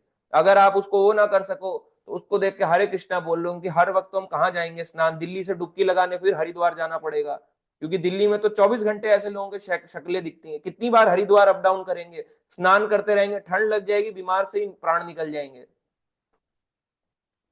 ऐसे लोगों को निकाल देना चाहिए, क्योंकि इनको श्रुति और स्मृति कुछ नहीं, वंचित कर दिया, शास्त्रों ने इसको निकाल फेंका। हट, भगवान को भगवान नहीं मानता, तेरे को हटा देते हैं। तो क्या करोगे ऐसे ज्ञान का, वेस्ट है ऐसा ज्ञान, अगर हमने भगवान को नहीं मान सकते तो। अब देखो नेक्स्ट श्लोक पे चलते हैं, 13 नंबर श्लोक पे, आज का 5वां नंबर, अब आज का 5वां श्लोक। भगवान कह रहे हैं, अब ये भक्तों के बारे में बताया यहाँ पे श्लोक में, महा महाआत्मना तू माम पार्थ देवीं प्रकृतिम आश्रिता भजन्ती अनन्य मनसा ज्ञात्वा भूत आदिम अव्यम। हे पार्थ, मोह मुक्त महात्मा जन, जो मोह से दूर हैं, मुक्त हो चुके हैं, ऐसे महात्मा जन देवी प्रकृति यानी दिव्य प्रकृति के संरक्षण में रहते हैं, उनके प्रोटेक्शन में रहते हैं, वे पूर्णतः भक्ति में निमग्न रहते हैं। ऐसे लोग आध्यात्मिक प्रकृति या दिव्य प्रकृति के प्रोटेक्शन में रहते हैं। जो ऐसे भक्त होते हैं महात्मा जन, वे पूर्णतः भक्ति में निमग्न रहते हैं, पूरी तरह से भक्ति में लगे रहते हैं, क्योंकि वे मुझे आदि तथा अविनाशी भगवान के रूप में जानते हैं। क्योंकि वो मुझे क्या कहते हैं, मैं आदि भगवान हूं, अविनाशी हूं, ये भगवान कह रहे हैं। तो जो महात्मा का गुण होता है, महात्मा व्यक्ति बोलने से नहीं हो जाएगा महात्मा गांधी, ऐसे नहीं हो जाएगा। महात्मा देवी प्रकृति के आश्रय में रहता है, यानी दिव्य प्रकृति को जानता है। दिव्य प्रकृति क्या, कि भगवान दिव्य है, भगवान का शास्त्र दिव्य है, नाम दिव्य है, उसकी शरण में जाएगा। इसको दिव्य प्रकृति के आश्रय में रहना का। ये जो किताब है, ये साधारण किताब नहीं है, ये शास्त्र है, और ये शास्त्र शस्त्र की तरह काम करेगा आपके बुरे समय में। इसलिए जो इसके आश्रय में रहेगा, भक्त के आश्रय में रहेगा, समझदारी का आगे बढ़ेगा, तो उस व्यक्ति को बोला गया वो व्यक्ति दिव्य प्रकृति के उसमें है तो प्रोटेक्शन में रहेगा, और जो नहीं है वो फिर भौतिक प्रकृति का आश्रय लेगा। और माया जो है बड़ी स्ट्रांग है, छठ से आपको अच्छा काम लगने लगेगा। वो हर चीज, जो ऐसी चीज जो आपको भगवान से दूर लेके जाए, वो माया है। सिंपल। आप बोलो क्या है माया, ऐसी कोई भी चीज जो आपको भगवान से खींचे, वो माया है। इसमें केवल ये नहीं कि केवल स्त्री के लिए बोला गया, किसी चीज के लिए, कोई भी चीज वो माया है। पर ऐसा व्यक्ति जो होता है, महात्मा व्यक्ति होता है, वो दिव्य प्रकृति में रहता हुआ है और यहां भी रहता है, मगर उसका जो मन है वो वहीं पे रहता है। फिजिकली वो हो सकता है कहीं प्रेजेंट हो, जॉब में, ऑफिस में, बिजनेस में, कहीं ना कहीं मीटिंग में, कहीं ना कहीं हो, मगर मन भगवान को उसने दे रखा होता है। ऐसे महात्मा की यहाँ पे बात करी गई। और इसी में तात्पर्य में लिखा हुआ है, प्रभुपाद जी देखो क्या लिख रहे हैं। अब ये ऐसा नहीं है, अब ये विरोधी स्टेटमेंट नहीं है। सो पढ़ने में आपको विरोधी स्टेटमेंट लगेगी, है बड़ी अजीब सी, पर ऐसा नहीं है। ऐसा महात्मा अन्य महात्माओं या शुद्ध भक्तों की संगति से प्रगति करता है। कोई भी महात्मा अपने आप महात्मा नहीं बन जाता, वो महात्मा लोगों से मिलता है या शुद्ध भक्तों की संगति से प्रगति करता है, शुद्ध भक्तों की संगति से आगे बढ़ता है।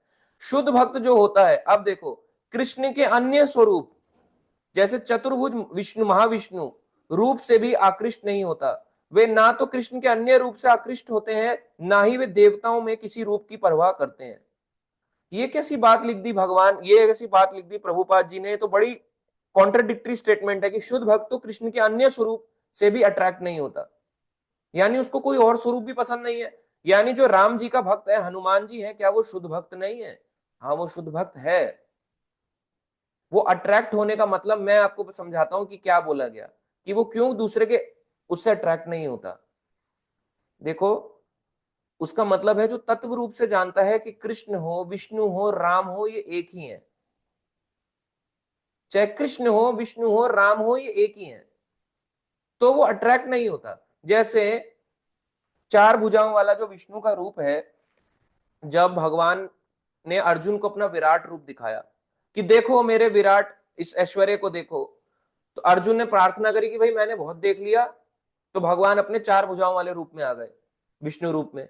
फिर अर्जुन ने प्रार्थना करी कि मुझे आप चार भुजाओं वाला नहीं भाई, मुझे दो हालतों वाला ही चाहिए, चार वाले में भी मुझे लग रहा है कि आप शक्तिशाली हो, बहुत भयानक हो, दो में आ जाओ वापस। तो भगवान वापस से अपने दो वाले में आ गए। तो भगवान ने ये दिखाया कि चार भुजाओं वाला विष्णु हो, चाहे विश्व रूप हो, यूनिवर्सल फॉर्म हो, ये मेरे ही है, ये अलग नहीं है मेरे से कोई, ये मेरा ही है। तो आकृष्ट नहीं होता, क्योंकि वो पांच तरह के रस संबंध बनाता है।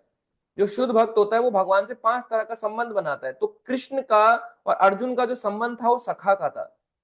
अगर आपका दोस्त आपके चार हाथ से ऐसे कर ले, गले पकड़ ले, आप कहोगे भाई कितने मसल्स बना लिए तूने, चार हाथ से दबा लिया यार तूने तो मुझे।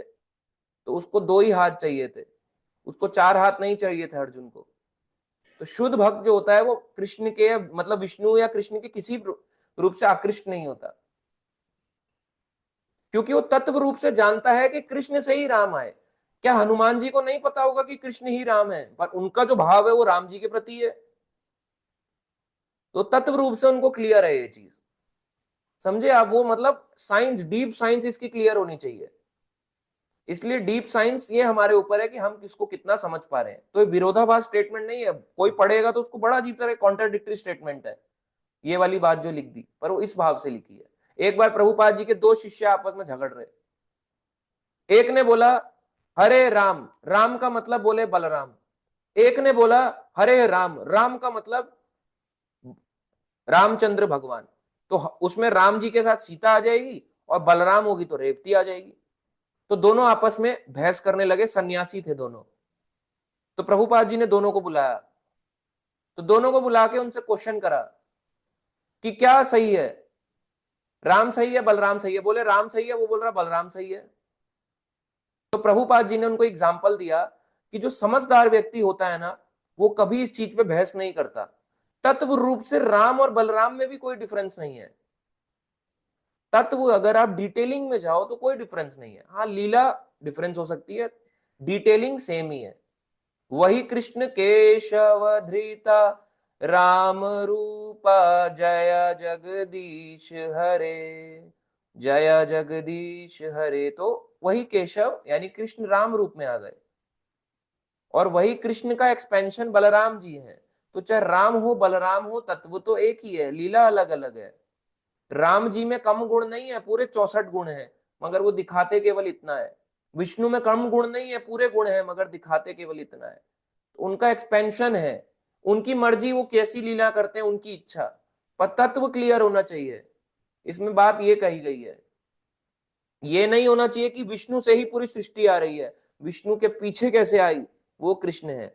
ये जानो कि कृष्ण से मां बलराम जी आए, फिर वो आए वासुदेव, अनिरुद्ध, प्रद्युम्न, संकर्षण, फिर संकर्षण जी से महाविष्णु, फिर आगे आते हैं संकर्षण जी से नारायण, फिर वासुदेव, संकर्षण, अनिरुद्ध, प्रद्युम्न, फिर दूसरे वाले संकर्षण जी से महाविष्णु, सदाशिव ये आते हैं, फिर महाविष्णु से गर्भोदक्षाई, शिरोदक्षाई, ऐसे करके। तो डिटेलिंग है, उसको क्लियर है।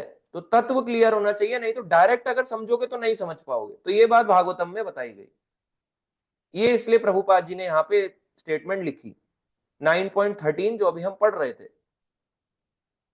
अब 14 नंबर श्लोक में चलते हैं। 14 नंबर में ये भी बहुत अच्छा श्लोक है जो हमारे प्रैक्टिकल लाइफ का है।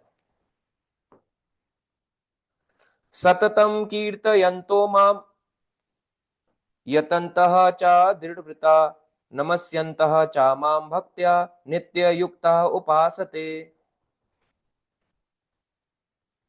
ये ही महात्मा, ये जिनके बारे में अभी बताया भगवान ने, मेरी महिमा का नित्य कीर्तन करते हुए, यानी मेरी जो महिमा, मेरे बारे में इतना कुछ है, इनका नित्य कीर्तन मेरे बारे में बताते ही रहते। कीर्तन का मतलब ये नहीं ढोल पीटते रहते हैं 24 घंटे, यानी मेरे बारे में लोगों को बताते ही रहते हैं, या भगवान की नाम प्रचार करते रहते हैं कि नाम जप करो, आप भी जप करो। तो कीर्तन का मतलब केवल ढोल या मृदंग तक नहीं सीमित, या करताल तक।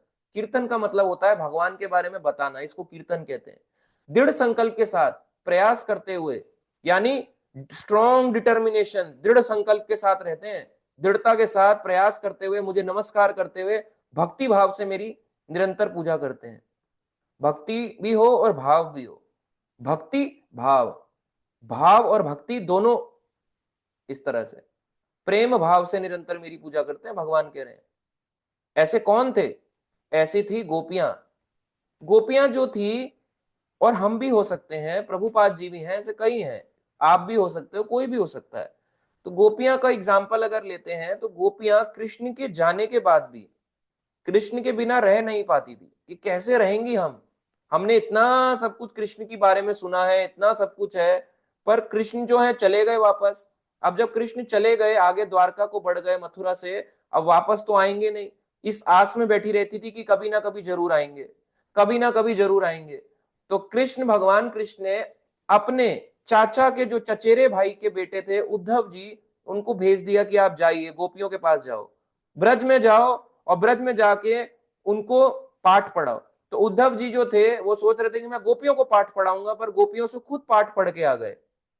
और बाद में उद्धव जी कई जगहों पे गए, बद्रीनाथ भी गए, फिर दोबारा वापस आते हैं, जब सीख के आते हैं अपने गुरु से, तो वापस उद्धव जी ने गोपियों को, कि गोपियां परेशान थी, तो गोपियों ने बोला तब कथा अमृतम तप्त जीवनम, की जो कृष्ण की कथा होती है, तब उन्होंने गोपी गीत गाया। जो आप पढ़ते हो भागवत में, या जो आप गोपी गीत देखते हो इस्कॉन में, या कहीं पे भी बजता हुआ सुनाई देता है कार्तिक के महीने में, तो उन्होंने कहा कि जो तव कथा अमृतम, की जिनकी कथा अमृत है, तप्त जीवनम, हमारे जीवन को, है ना, सुकून पहुंचा देता है। मैं अब पूरे में नहीं जाऊंगा, थोड़ा सा बताऊंगा। तो उनको भी कृष्ण कथा सुनने की बड़ी अच्छा लगता था, और जब भी वो कहीं जाती तो केवल कृष्ण का गुणगान करती रहती। उनको याद यही रहता है कि कृष्ण कब आएंगे।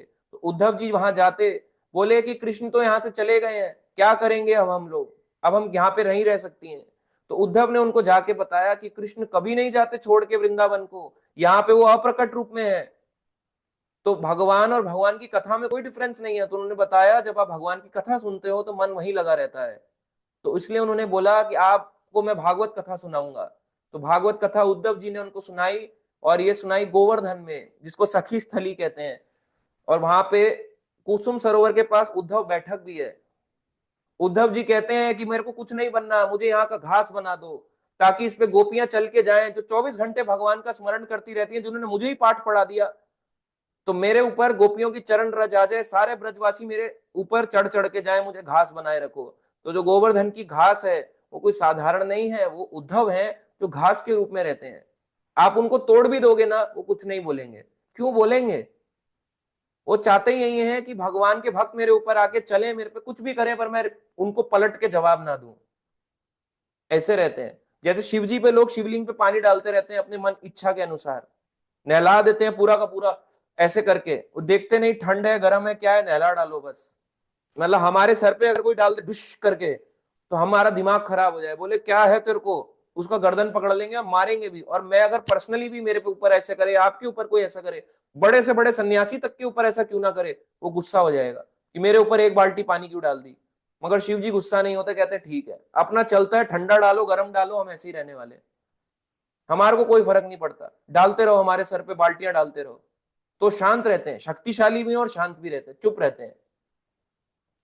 ऐसे गोपियां थी, गोपियां 24 घंटे कृष्ण की बात करती रहती थी। तो ऐसे जो भक्त होते हैं, नित्य की यानी नित्य कीर्तन भगवान का गुणगान रखने से उनको कोई नहीं मैटर। उद्धव जी को घास को खींचते रहो, ऐसे करके उखाड़ते रहो, उनको कोई फर्क नहीं पड़ेगा, उखाड़ लो, कहेंगे उखाड़ लो, कोई फर्क नहीं पड़ता, आनंद आ रहा है मुझे। शिव जी के ऊपर जल चढ़ाते रहो, तब भी कीर्तन भगवान की कथा को रोकते नहीं है। पार्वती को बोलते हैं मेरे पास इतने श्लोक है, मैं किसको बताऊं। पार्वती बैठ जाती है, उन्हीं को सुनाते रहते हैं। और पार्वती कभी कभी ऐसे झपकी भी मार लेती है, उनकी आ गई, पति पति सुना रहे ऐसे करके झपकी, उनको भी झपकी आ जाती है, मेरा पति सुना रहे। तो वो भी इन कथाओं को नित्य कीर्तन करते रहते हैं।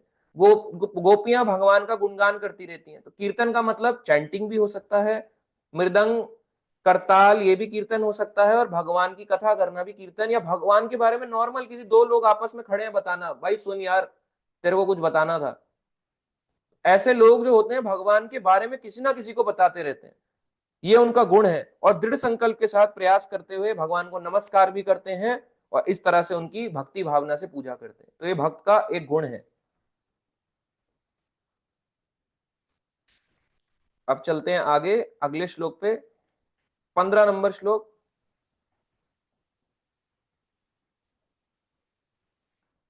15 नंबर श्लोक ये रहा।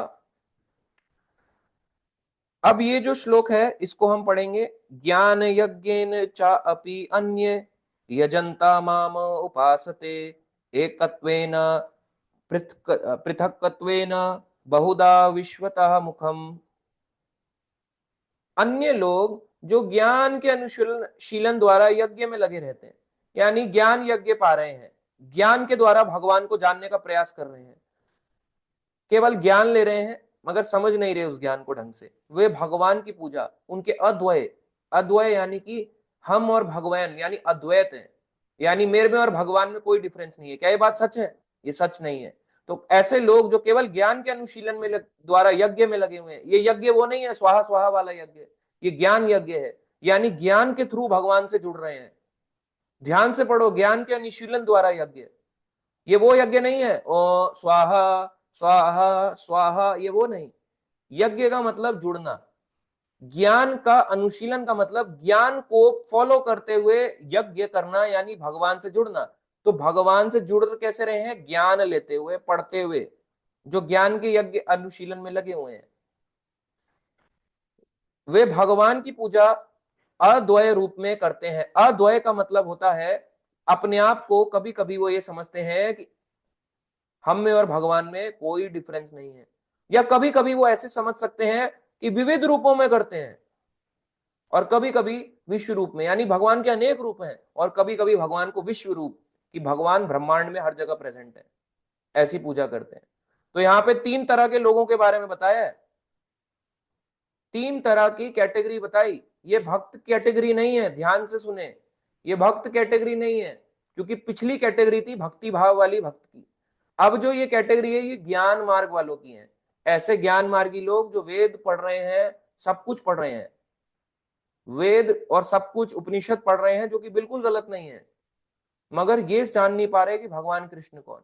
तो वो किस कंक्लूजन पे पहुंचते हैं कि मेरे में और भगवान में कोई डिफरेंस नहीं है।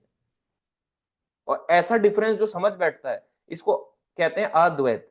यानी हम भी एक दिन भगवान में लीन हो जाएंगे, भगवान जैसे बन जाएंगे, इसको अद्वैत कहते हैं। ये मायावाद है। जो आप देखते हो बड़े बड़े महामंडलेश्वर आ रहे हैं, जो आप देख रहे हो बड़े बड़े स्नान करने आ रहे हैं वहां पे, और वहां पे बड़े बड़े लोग, मायावादी तो है घूम फिर के। आपको क्या लग रहा है कि त्रिपुंड लगाने से कोई भक्त हो जाता है? भारत के 4 धाम का अगर अधिकारी बना दो तो क्या वो भक्त बन जाता है? नहीं, ज्ञान के अनुशीलन में है, मगर अद्वय रूप में। ये उन लोगों के लिए श्लोक है, 9वां अध्याय 15 नंबर श्लोक। वो मेरे से हो सकता है 50 गुना अच्छे श्लोक जानते हो, मगर ये गारंटीड है वो भगवान कृष्ण की पूजा नहीं करते, और जो नहीं करते वो अद्वय रूप में कर रहे हैं, यानी निराकार मान रहे हैं भगवान को। बातें तो बड़ी बड़ी करते हैं, श्लोक हमसे ज्यादा जानते हैं, उच्चारण हमसे ज्यादा अच्छा है, मगर अद्वय रूप का कर रहे हैं। ये ध्यान रखना। अद्वैत यानी अपने आप को और भगवान में द्वैतता नहीं समझते कि हम भगवान नहीं बन सकते। तो इसलिए वो लोग क्या उनको टाइटल देते हैं, भगवान शंकराचार्य। अरे कहां से आ गए आप भगवान? आप में इतनी शक्ति है कि अपने आप को भगवान बोल दोगे? ऐसे लोगों को मायावाद कहते हैं। चाहे वो 4 मठ जो शंकराचार्य जी ने बनाए, क्योंकि इतना पतन हो चुका था इंडिया में, तो उन्हें 4 मठ की स्थापना कर दी। उत्तर, दक्षिण, पूर्व, पश्चिम, नॉर्थ साउथ ईस्ट वेस्ट, या ईस्ट वेस्ट नॉर्थ साउथ, 4 जगह उन्होंने मठ बना दिए, 4 धामों के। उत्तराखंड में जोशी मठ, ज्योतिर्मठ था, बाद में जोशी हो गया, क्योंकि गढ़वाली लोग ने ज्योतिर को जोशी बोल दिया, बोले हमारा गढ़वाली भाई है, हमारा गढ़वाली भेजी है, इसको ज्योतिर का ज्योति जोशी कर दो। और इधर जो था, इधर गोवर्धन मठ हो गया पुरी में, इधर द्वारकाधीश में एक मठ है, और एक उनका साउथ में। इस तरह से उन्होंने 4 मठ बनाए। क्यों बनाए? उस समय इतना धर्म का पतन हो रहा था कि सबको एकजुट करना था, तो उन्होंने ही अखाड़े की जो है परंपरा जो है ये पूरी बनाई। अलग अखाड़ों को एकजुट करो और इस तरह से धर्म की स्थापना करो, कि क्योंकि लोग इतना बहुत धर्म पढ़ चुके थे कि सब लोग जो है वो शून्यवाद के सिद्धांत पे, कि हम शरीर भी नहीं है ना हम आत्मा, कुछ नहीं है, शास्त्रों को पढ़ना छोड़ दिया था। इसलिए उन्होंने उस चीज को वहां पे लेके आए, मगर ये अद्वय रूप में कर रहे हैं। शंकराचार्य जी ने तो जगन्नाथ अष्टकम भी लिखा, शंकराचार्य जी ने तो बहुत भज गोविंदम भी लिखा, शंकराचार्य जी ने तो गीता महात्म्य भी लिखा।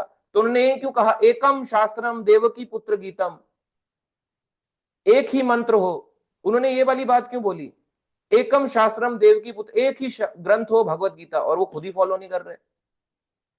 बहुत कुछ बोला है, तो वो उनको डायरेक्टली फॉलो नहीं कर रहे हैं शंकराचार्य को, हमें ऐसा लग रहा है, तो हमें फील होता है। और इसी गीता महात्म्य, अब यहाँ की उठाओ, कहीं की भी गीता महात्म्य उठाओ, उसमें ये बात लिखी हुई है, एक ही शास्त्र हो भगवत गीता। शंकराचार्य भी बोल रहे हैं, और क्या बोल रहे हैं? भज गोविंदम भज गोविंदम, कि हे मूर्ख, भज गोविंद को, भज मेरे को मत भज। ओम नमः शिवाय, ओम भ्रम भ्रमस्मि मत कर, भज गोविंदम भज गोविंदम बोल रहे, भज भज। पर यहाँ पे लोग कर ही नहीं रहे, भजन ही नहीं कर रहे, इसलिए वो फॉलोवर्स नहीं है, उनके ट्रू फॉलोवर्स नहीं है। ये सच बात है, किसी को कड़वा लगे किसी को अच्छा लगे, पर यही ट्रूथ है, यही ट्रूथ ऑफ लाइफ है। हम उनके अगेंस्ट नहीं है, फिलॉसफी बता रहे हैं कि वो अद्वैत रूप में कर रहे हैं, अद्वैत मान रहे हैं। अब दूसरे लोग आते हैं यहाँ पे कैटेगरी, कौन सी कैटेगरी होती है, वो लोग जो करते हैं पूजा वो विविध रूपों में करते हैं, यानी ये भी एक सॉर्ट ऑफ एक तरह का प्रकार का मायावादी है। कैसे करते हैं वो दिखाता हूं आपको। यहां पे लिखा है कि उनकी पूजा जो है वो विविध रूपों में करते हैं। तो यहां पे विविध रूप का क्या मतलब है, नीचे इसमें श्लोक में दिया गया कि वो देवी देवता जो होते हैं उनको और कृष्ण को समान मानते हैं। वो ये कहते हैं कि देवी देवता और कृष्ण में कोई भेद नहीं है, हम चाहे देवी की कर लें चाहे हम इनकी कर लें, सब बराबर है। देखो वो रिप्रेजेंटेटिव है, रिप्रेजेंटेटिव को सम्मान मिलना चाहिए, इसमें कोई दोहराई नहीं है। अगर आप मेरे साथ चल रहे हैं, एग्जाम्पल मेरे साथ चल रहे हैं, चलो आज रेमुना बिहारी प्रभु जी यानी रजत प्रभु जी की संडे क्लास है, चलो आज हम चलेंगे उनके साथ मेट्रो में या कहीं पर चलेंगे, और आप मेरे साथ जा रहे हो और आपको मान लो हम कहीं पहुंचे, उसके घर में हमने बोला हरे कृष्णा करके मुझे सम्मान दिया, मेरे साथ जो आए हैं उनको हट ऐसे करके उनको बोला हट, कहेंगे प्रभु जी इनको सम्मान हमें सम्मान नहीं, तो मैं क्या बोलूंगा, हाँ क्योंकि तुम लोग उस लायक नहीं थे तो आप लोग क्या करोगे, क्योंकि यार कैसे प्रभु जी हमारे को संडे ले जाते हैं, हमारे को लाते पड़वा रहे हैं, खुद अपनी ऐसे मौज मस्ती कर रहे हैं, तो मुझे ही अच्छा नहीं लगेगा। पर अगर मुझे अच्छा लगे तो मेरे से बड़ा दुराचारी बुरा व्यक्ति कोई नहीं है। ऐसे ही भगवान को अच्छा नहीं लगता जब उनके देवी देवताओं का अपमान किया जाए। मगर देखो डिफरेंस तो है, मैं अलग हूं, हमारे साथ जो भक्त चलते हैं वो सब अलग है, डिफरेंस, हम अलग हैं, प्रभुपाद जी अलग हैं, हम अलग हैं, हमारे गुरु अलग हैं। आप समझ रहे हो ना, डिफरेंस है। हमारे गुरु के कई हजारों लाखों में शिष्य हैं, मगर हम अलग हैं, हम उनके जैसे कभी नहीं बन सकते। वो बोलते हैं कि हम प्रभुपाद जैसा कभी नहीं बन सकते, वैसे ही देवी देवता भी बोलते हैं कि हम कभी भगवान नहीं बन सकते। हम इस लेवल पे नहीं है कि हम भगवान की कुर्सी पे बैठ जाएं। हाँ आप हमारे को पूजो, हमारे को रिस्पेक्ट दो, मगर हम वैसे नहीं बन सकते। जैसे आप मेरे साथ आ रहे हो तो ऑब्वियसली आपको भी हर लोग हरे कृष्णा कर देंगे, और आ गया आ गया आ गया, वो आ गए इनके महाराज जी आ गए, महाराज जी आ गए, जबकि हम कोई महाराज जी है पर हम चल रहे हैं तो 10 लोग 10 लोग दिख रहे हैं तो उनको लग रहा है कोई मंडली जा रही है, इनकी कीर्तन वाली मंडली जा रही है, मेट्रो में जा रही होगी। इस तरह से करते हैं, अलग लोगों का बिहेवियर अलग हो जाता है। कहने का मतलब जितने रिस्पेक्ट व्यक्ति उनको करता है उतनी साथ वाले को भी करता है, पर देखने का नजरिया तो देखो डिफरेंट होता है कि देवी देवता अलग, भगवान ऊपर। गुरु होगा तो उसके शिष्य को भी देंगे, हम शिष्य तो हमारे गुरु को भी देंगे, उनको मिलेगी तो हमें मिल जाएगी, प्रभुपाद को मिलेगी तो हम सबको मिल जाएगी। ऐसे होता है। एग्जाम्पल दिया जा रहा है, इसको आप उस तरह से समझो एग्जाम्पल की, अपनी बड़ाई नहीं चाहते भगवान, उनकी भी चाहते हैं, मगर कई लोग केवल यही कंक्लूजन तक रह जाते हैं कि यही भगवान है। अब एग्जाम्पल मैं आपको एक और देता हूं, हमारे साथ भक्त गए संडे प्रोग्राम में, संडे को आए, या हम कहीं गए, कभी किसी के घर चले गए, ठीक है। अब मान लीजिए मेरे साथ मेरी वाइफ है, ठीक है, उनको बोले साइड, आप साइड, ये आएंगे अंदर, तो मैं कहूंगा क्या हो गया तुम्हें, जानते हो कौन है, ये मेरी वाइफ है, तो मैं उसको एकदम कॉलर पकड़ लूंगा, या चला जाऊंगा या गुस्सा हो जाऊंगा।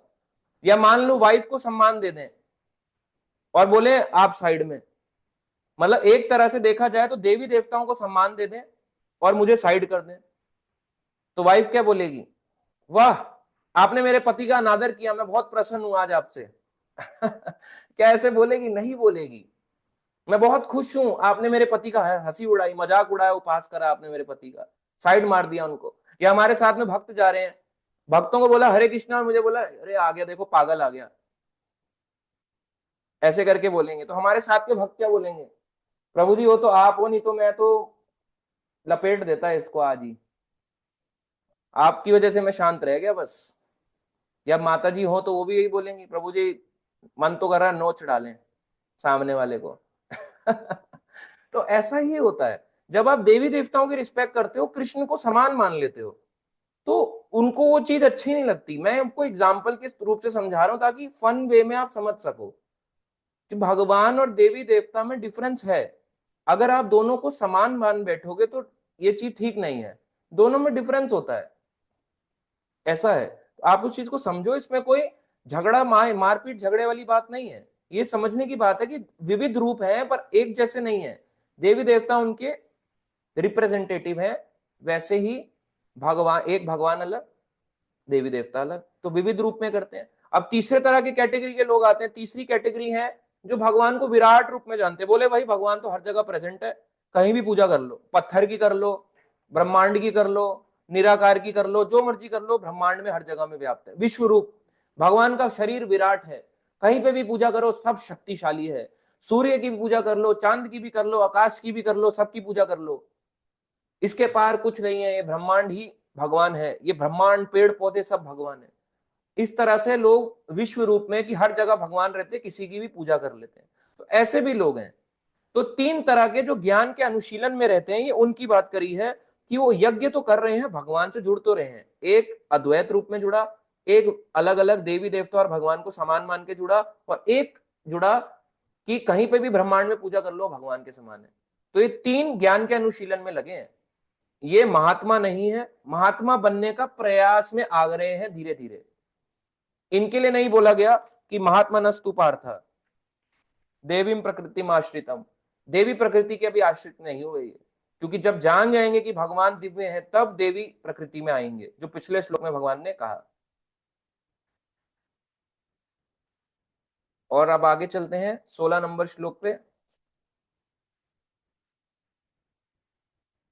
तो एक समझाने का तरीका है ताकि भक्तों को जल्दी समझ में आए। ठीक है, अब नेक्स्ट 16 नंबर श्लोक पे चल रहे हैं, ये रहा। अहम कृतु अहम यज्ञ स्वदा अहम अहम औषधम मंत्र अहम अहम एवा आज्यम अहम अग्नि अहम हुतम। भगवान देखो अहम अहम मैं कर रहे हैं हर चीज में, बकरे नहीं है, मैं कर रहे हैं, अहम अहम अहम अहम। भगवान कह रहे हैं हर चीज देखो मैं हूं। भगवान आगे कह रहे हैं किंतु मैं ही कर्म कांड हूं, मैं ही यज्ञ हूं, पितरों को दिए जाने वाला तर्पण भी मैं ही हूं, औषधि दवाई भी मैं ही हूं, दिव्य ज्ञान मंत्र भी मैं ही हूं, घी भी मैं ही हूं, अग्नि भी मैं ही हूं, आहुति यानी स्वाहा स्वाहा भी मैं ही हूं। ये क्यों बोल रहे हैं भगवान की मैं कर्म कांड हूं? एक तरफ तो बताया जा रहा भक्ति अलग, भगवान और कर्मकांड अलग, वैष्णव मार्ग अलग, कर्मकांड मार्ग अलग। कर्मकांड आप इसको इस तरह से समझो जैसे 10th क्लास होती है।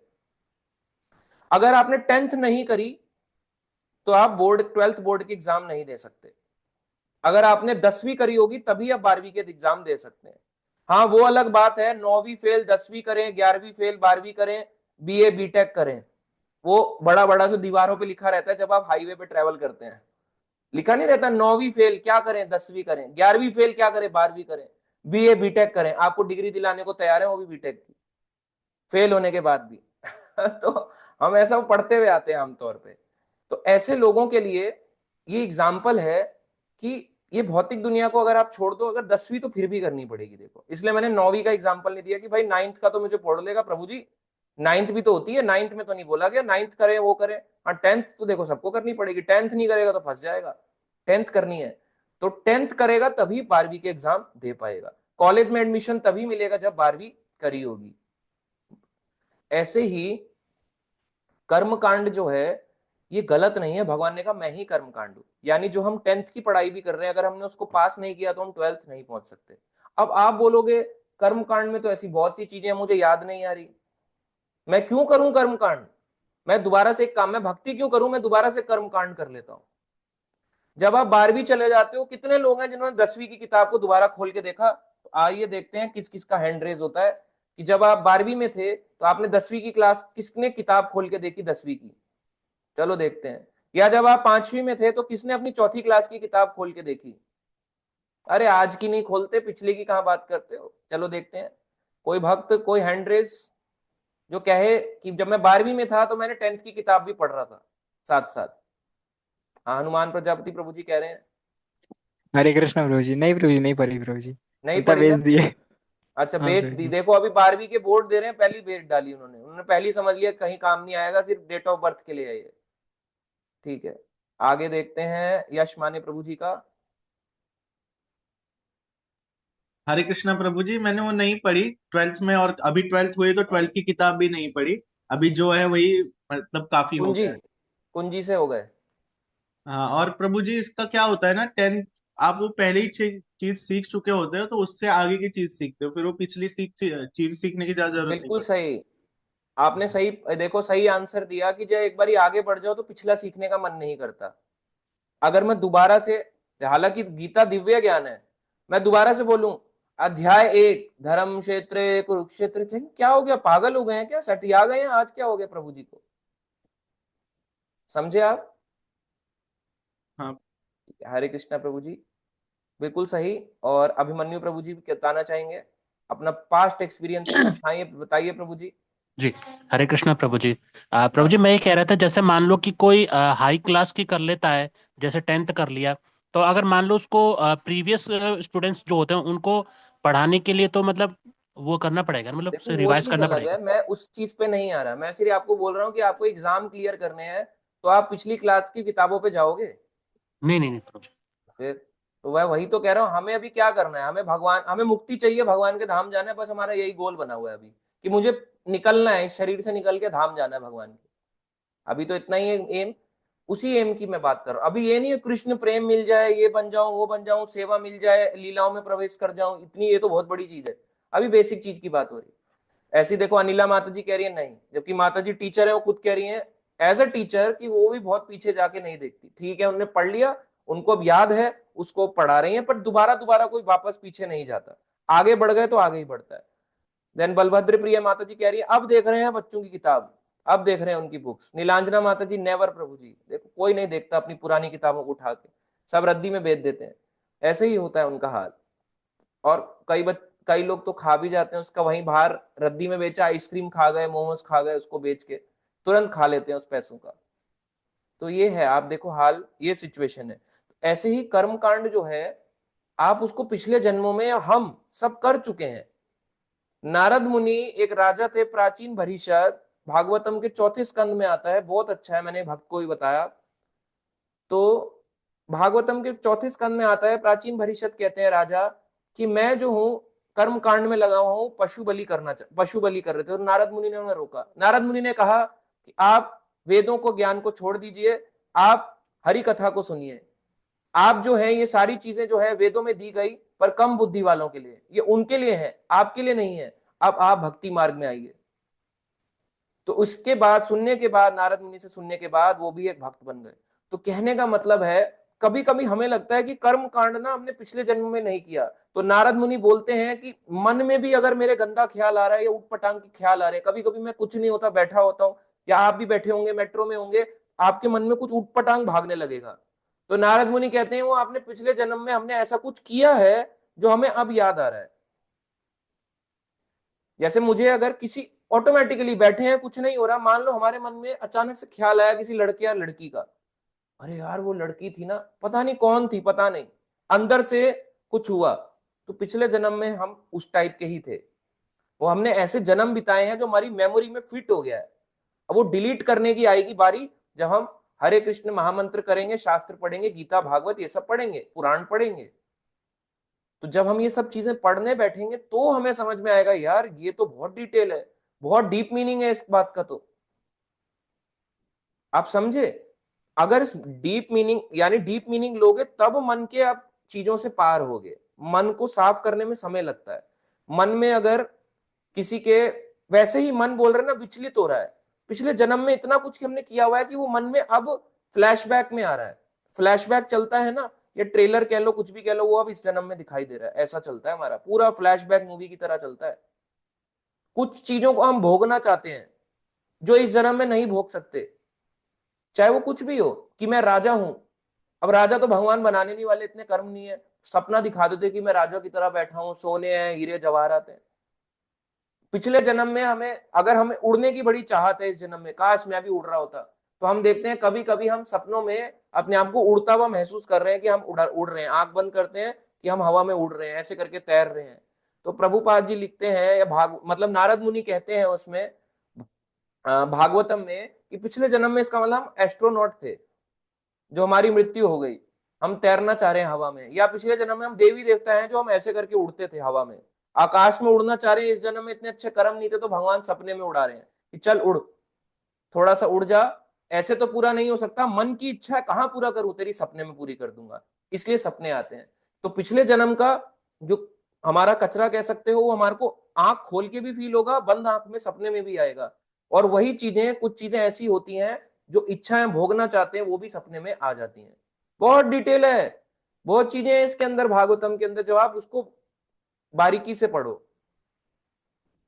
तो ये सब है। बाकी इसमें यही बता रहे हैं भगवान कि मैं कर्मकांड हूं, यानी जब आप पिछले जन्म में ये सब कर चुके हो तो इस जन्म में दोबारा आप 10वीं रिपीट मत करो। अब आप 12th में आओ, 12th के एग्जाम दो। कर्मकांड आप बहुत जन्म बिता चुके, पिछले जन्म में आपने भक्ति करी तो ही हम भक्त बने। पिछले जन्म में भी हम कहीं ना कहीं आप और हम सब मिले थे, तो हम दोबारा मिल रहे हैं। पिछले जन्म में हम ट्रेन छूट गई थी, दोबारा ट्रेन पकड़ ली, हमारी भी छूट गई, आपकी भी छूट गई, कहीं ना कहीं हमारी छूट गई, और हम बाहर मिले, मेल मिलाप हुआ, दोबारा ट्रेन में चढ़ गए, उसी डब्बे में चढ़ गए, आ जाओ आ जाओ आ जाओ आ जाओ, आप भी आ जाओ, हम लोग ट्रेन में जा रहे हैं, चलो चलो चलो चलो, वैकुंठा एक्सप्रेस, गोलोका एक्सप्रेस जा रही है, चढ़ो चढ़ो चलो, दोबारा से भक्ति मार्ग में आ गए, फिर डिस्कशन करने लग गए। वही है, हम सब पिछले जन्म में मिल चुके हैं, हम याद नहीं कर पा रहे। इसलिए भगवान बोलते भी हैं कि हे अर्जुन, मुझे सारे जन्म याद है, मगर तुम्हें सब याद नहीं रह सकता। भगवान इसी में कह रहे हैं, मैं ही यज्ञ हूं। जो हम यज्ञ करें, चाहे हरि नाम यज्ञ करें, चाहे स्वाहा स्वाहा यज्ञ करें, उसका इंटरप्रिटेशन यानी उसका जो है अल्टीमेटली भगवान ही है। मैं ही पितरों को दिए जाने वाला तर्पण हूं। तो जो तर्पण हम करते हैं, तर्पण के थ्रू या कुछ भी देते हैं, अब तक कनेक्ट नहीं होते। हाँ, तर्पण जो है, तर्पण जो हम देते हैं पितरों के लिए उनके श्राद्ध के समय में, तो भगवान कहते हैं मैं ही तो हूं, अगर मैं नहीं होऊंगा तो तुम्हारे पितर तक जाएगा ही नहीं। और भगवान ये बात भी बोलते हैं, मैं पितृलोक का राजा अयरमा हूं। अयरमा भगवान का प्रतिनिधि है। औषधि, भगवान कह रहे मैं ही औषधि हूं। दवाई अगर काम करती है तो भगवान की इच्छा से ही करती है। यानी आप जो दवाई खा रहे हो, पैरासीटामोल या आपकी बीपी की दवा, थायराइड की दवा, या डायबिटीज की दवा, या आपकी मम्मी खा रही है, पापा खा रहे हैं, घर में कोई भी पेरेंट्स वगैरह खा रहे हैं, अगर वो दवाई, एक्सीडेंट की दवा, लूज मोशन की दवा, ये अलाना फलाना, वो दवा भी भगवान ही है। भगवान ही दवा का काम करते हैं। और भगवान कह रहे हैं मैं ही ध्वनि हूं, मंत्र ध्वनि हूं। तो जो ये हरे कृष्णा हम कर रहे हैं, ये ध्वनि भगवान ही है और कोई नहीं। दिव्य ध्वनि हूं, केवल हर ध्वनि नहीं, हॉर्न हॉर्न वाली नहीं, पौ पौ वाला नहीं, दिव्य ध्वनि हूं। और घी यानी घी, अग्नि यानी आग, और आहुति यानी आहुतियां हम डालते हैं ना उसके अंदर, स्वाहा स्वाहा या ऐसे करके डालते हैं, तो स्वाहा ऐसे करके उसमें डालते रहते हैं, या ऐसे डालते रहते हैं। तो वो सारी चीजें भगवान कह रहे हैं मैं ही हूं, मैं ही नहीं होऊंगा तो किस बात का यज्ञ है। अब आज का सेकंड लास्ट श्लोक, फिर लास्ट श्लोक पे आएंगे। 17 नंबर श्लोक है, पिता अहम अस्य जगता, माता धाता पितामह, वेद्यम पवित्रम ओमकार, ऋक साम यजु एव च। अब पढ़ते हैं श्लोक को। तो हम इसी को ही लास्ट श्लोक लेते हैं आज का, नेक्स्ट हम उसमें करेंगे क्लास में। तो ये सेकंड लास्ट नहीं, लास्ट है। आज का ये लास्ट श्लोक है कि भगवान कह रहे हैं मैं इस ब्रह्मांड का पिता हूं, पूरे ब्रह्मांड का। मैं ही क्या हूं, माता हूं, मां भी तुम्हारी मैं ही हूं। तो ये कैसी बात हुई, नपुंसक है के भगवान? नहीं, भगवान और भगवान की शक्ति, कृष्ण राधा, सीता राम, लक्ष्मी नारायण, लक्ष्मी नरसिंह, कुछ भी हो, मैं ही इस ब्रह्मांड का पिता हूं। आश्रय और पितामह हूं, आश्रय देने वाला मैं ही हूं। पितामह, हम में इतनी शक्ति नहीं कि मैं या कोई भी हम में से किसी को आश्रय दे सके, हमारे को आश्रय भगवान ने दिया। मैं ही पितामह हूं। पितामह मतलब दादा भी होता है। तो पढ़ पढ़ पढ़ पढ़ पढ़ पढ़ पढ़ पढ़, दादा भी भगवान ही है, भगवान कह रहे हैं। अब इसमें एक क्वेश्चन है कि भक्त बोले किसी के घर में, आप अपने माँ बाप की सेवा नहीं कर रहे, किसकी सेवा कर रहे हो? किसने बोला है कि माँ बाप से बढ़ के होते हैं भगवान? तो ये श्लोक बताता है कि माँ बाप से भी बढ़ के होते हैं भगवान। इसमें कोई डाउट नहीं, इसमें माँ बाप का अनादर नहीं है, माता पिता का आदर है, करना भी चाहिए, क्योंकि ये बात राम जी भी करते थे, वो भी आदर करते थे, कृष्ण भगवान भी आदर करते थे। तो अनादर करने के लिए नहीं बोला, ये बोला गया कि हमारे परम पिता परम माता भगवान कृष्ण ही है, इसलिए भगवान ने बात बोल दी। तो हम अपने माता पिता का अनादर नहीं कर रहे बोल के, उनको ये बता रहे हैं कि भाई आपके ऊपर जैसे दादा दादी हैं, दादा दादी से ऊपर हमारे पड़दादा पड़दादी हैं, उनसे ऊपर पड़दादा हैं, उनके ऊपर पड़दादा हैं, ऐसे करके जो हमारे परम पिता यानी जहां से चली आ रही है वो है भगवान कृष्ण। तो ये बात भगवान ने बोली, और मैं ही पितामह हूं, सबसे बूढ़ा मैं ही हूं, उससे बूढ़ा कोई नहीं है, फिर भी यंग दिखते हैं।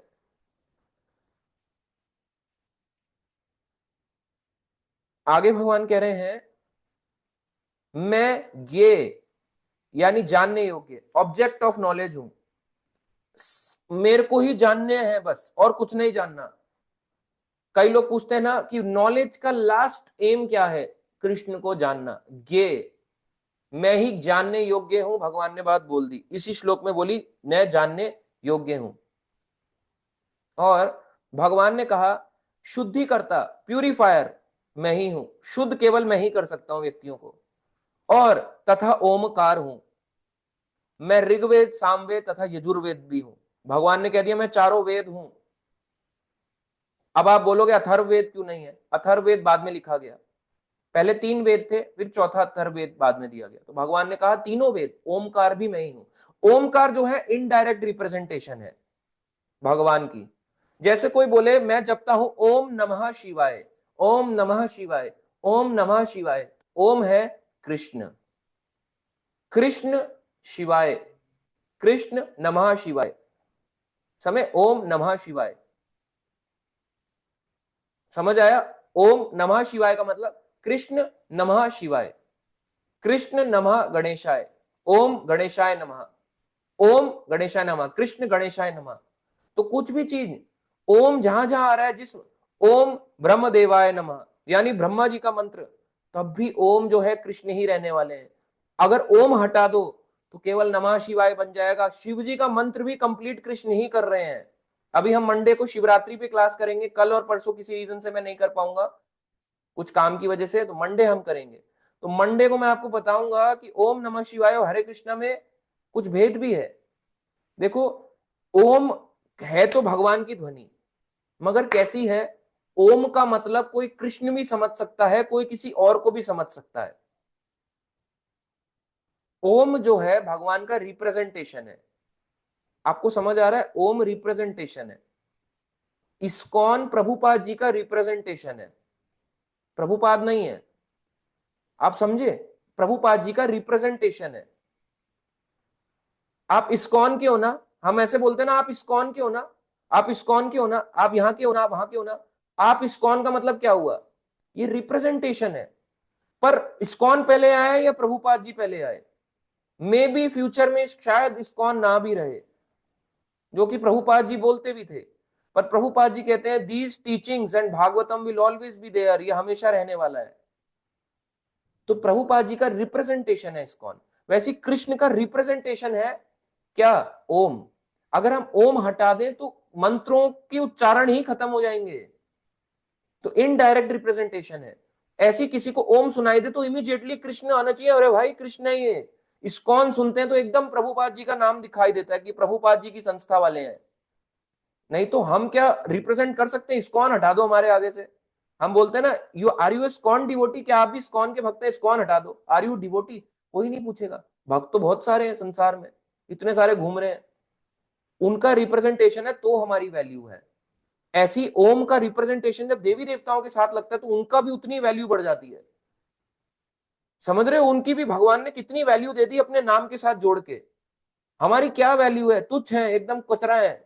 मगर प्रभुपाद जी का इस्कॉन जुड़ गया तो कुछ कह सकते हैं। ठीक है, इस्कॉन में मैं फिर बोलूंगा नेगेटिविटी पे अभी ना जाए, अभी केवल पॉजिटिव पॉइंट की बात करें। खराब भी व्यक्ति हो सकता है, मगर उन खराब की वजह से हम भी खराब दिखते हैं। वो व्यक्ति अगर चोरी करता है, गंदा काम करता है, तो मैं भी खराब दिखता हूं, जबकि मैं खराब नहीं हूं, आप खराब नहीं है। और खराब अल्टीमेटली प्रभुपाद दिखते हैं। इसलिए रिप्रेजेंटेशन है। अगर कोई देवी देवता गलत करता है तो उस ओम पे भी डाउट आता है कि यार इसका मंत्र हम क्यों जप रहे हैं। जैसे कि इंद्र कर देते हैं, बड़े बड़े देवी देवता भी कभी कर देते हैं, जिसमें सबसे कॉमन इंद्र का है एग्जाम्पल। ओम भगवान का रिप्रेजेंटेशन है, मगर डायरेक्ट कृष्ण भी नहीं है। जैसे मिनिस्टर होता है, prime minister, finance minister, chief minister. Minister हटा दो तो क्या बचा? प्राइम, चीफ, क्या बचा? कुछ भी नहीं। मिनिस्टर है तो उसकी पूरी वैल्यू है। इसका मतलब देवी देवताओं का अनादर नहीं है, फिर वाली बात। पर देवी देवता ओम के बिना भी इनकम्प्लीट है। ओम इनडायरेक्ट रिप्रेजेंटेशन है, मगर हरे कृष्णा महामंत्र एक डायरेक्ट रिप्रेजेंटेशन है भगवान का। राम एक डायरेक्ट रिप्रेजेंटेशन है, विष्णु एक डायरेक्ट रिप्रेजेंटेशन है, ये ओम इनडायरेक्ट है। मुझे कोई बोले प्रभु प्रभु, मैं बोलूंगा मैं वाला प्रभु या ये वाले प्रभु या जूम वाले प्रभु, तो मेरा इनडायरेक्ट है। मैं बोलू माता, माता जी माता जी, आप कहोगे कौन सी वाली माता जी, कौन सी वाली माता जी।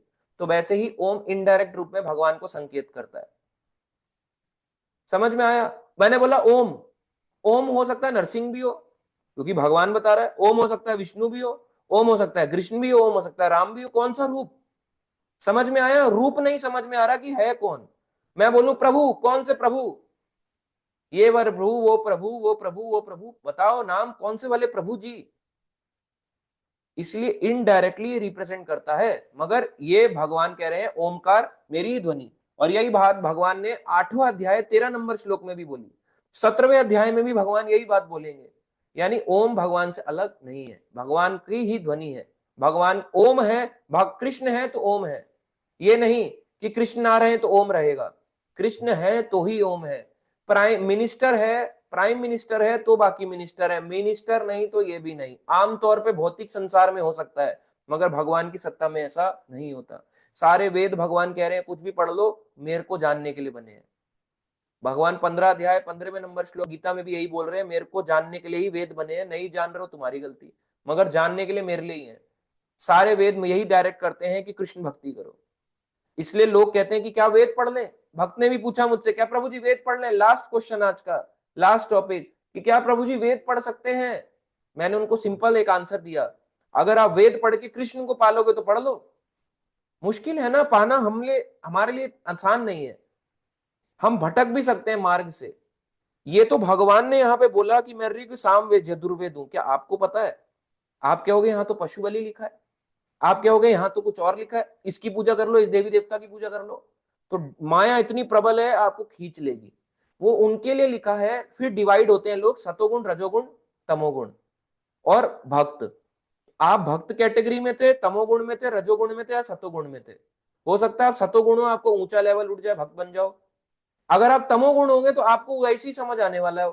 आप मांस खाने वाला देखोगे, ये वेला मेरे को मिल गया, हाँ मैं काफी टाइम से ढूंढ रहा था कि कैसे बलि चढ़ाएं, इसको लेके आते हैं और बलि चढ़ाते हैं बकरे की। तो आपको अच्छा लगा, आप तमोगुणी थे, तो आप समझ नहीं पाओगे इस चीज को। इसलिए भक्त को भक्त वाली चीज पढ़नी है। वेद पुराण पिछले जन्म में पढ़ लिए, भगवान ने बोला मैं ही कर्म कांड दूं, दोबारा कर्म कांड में क्यों जाना, कंफ्यूज हो जाओगे। इसलिए हम डायरेक्ट वेदों का जो सार है भगवत गीता की, एक्चुअली में प्रैक्टिकली क्या करना है वो हमें पढ़ना है। भगवत गीता, भागवतम और कुछ पुराण में ऐसी ऐसी हरि कथाएं हैं, उनको पढ़ना है। तो वो भी पार्ट ऑफ भागवतम ही है। कोई बोले पार्ट ऑफ भागवतम नहीं है, वो भी भागवतम ही का ही पार्ट है, जिसमें राधा रानी की लीला आती है। ब्रह्म वैवर्त पुराण और अलग अलग पुराण है, वो भी एक तरह से पार्ट ऑफ भागवतम ही है। पद्म पुराण में पूरा भागवतम का ही गुणगान किया गया है, तो वो भी पार्ट ऑफ भागवतम ही है। ये सब है। आप समझे मैं क्या समझा रहा हूं? तो वेद आप जरूरी नहीं है पिछले जन्म में आपने कर लिया, अब आप कृष्ण भक्ति में आ गए, इसमें बढ़ो। वापस से 12वीं से 10वीं क्लास की किताब में मत जाओ, 12वीं फेल हो जाओगे। पास होना है तो 12वीं पढ़ लो, दोबारा से 10वीं की किताब मत उठा के पढ़ो। पीएचडी कर रहे हो तो पीछे मत जाओ कि दोबारा से 5वीं क्लास में चले गए, पढ़ती पढ़ता पठंती, कह बदले पठी पठ, यही पट पट करते रह गए और खत्म, पीएचडी रह गया या कुछ और रह गया। एग्जाम्पल है। ऐसे ही अपने जीवन को इस तरह से हमें समझना चाहिए। ये थे 9वां श्लोक से लेके 17 नंबर श्लोक तक, आज के 9 श्लोक भगवत गीता के। अब लेते हैं आज के कुछ क्वेश्चंस।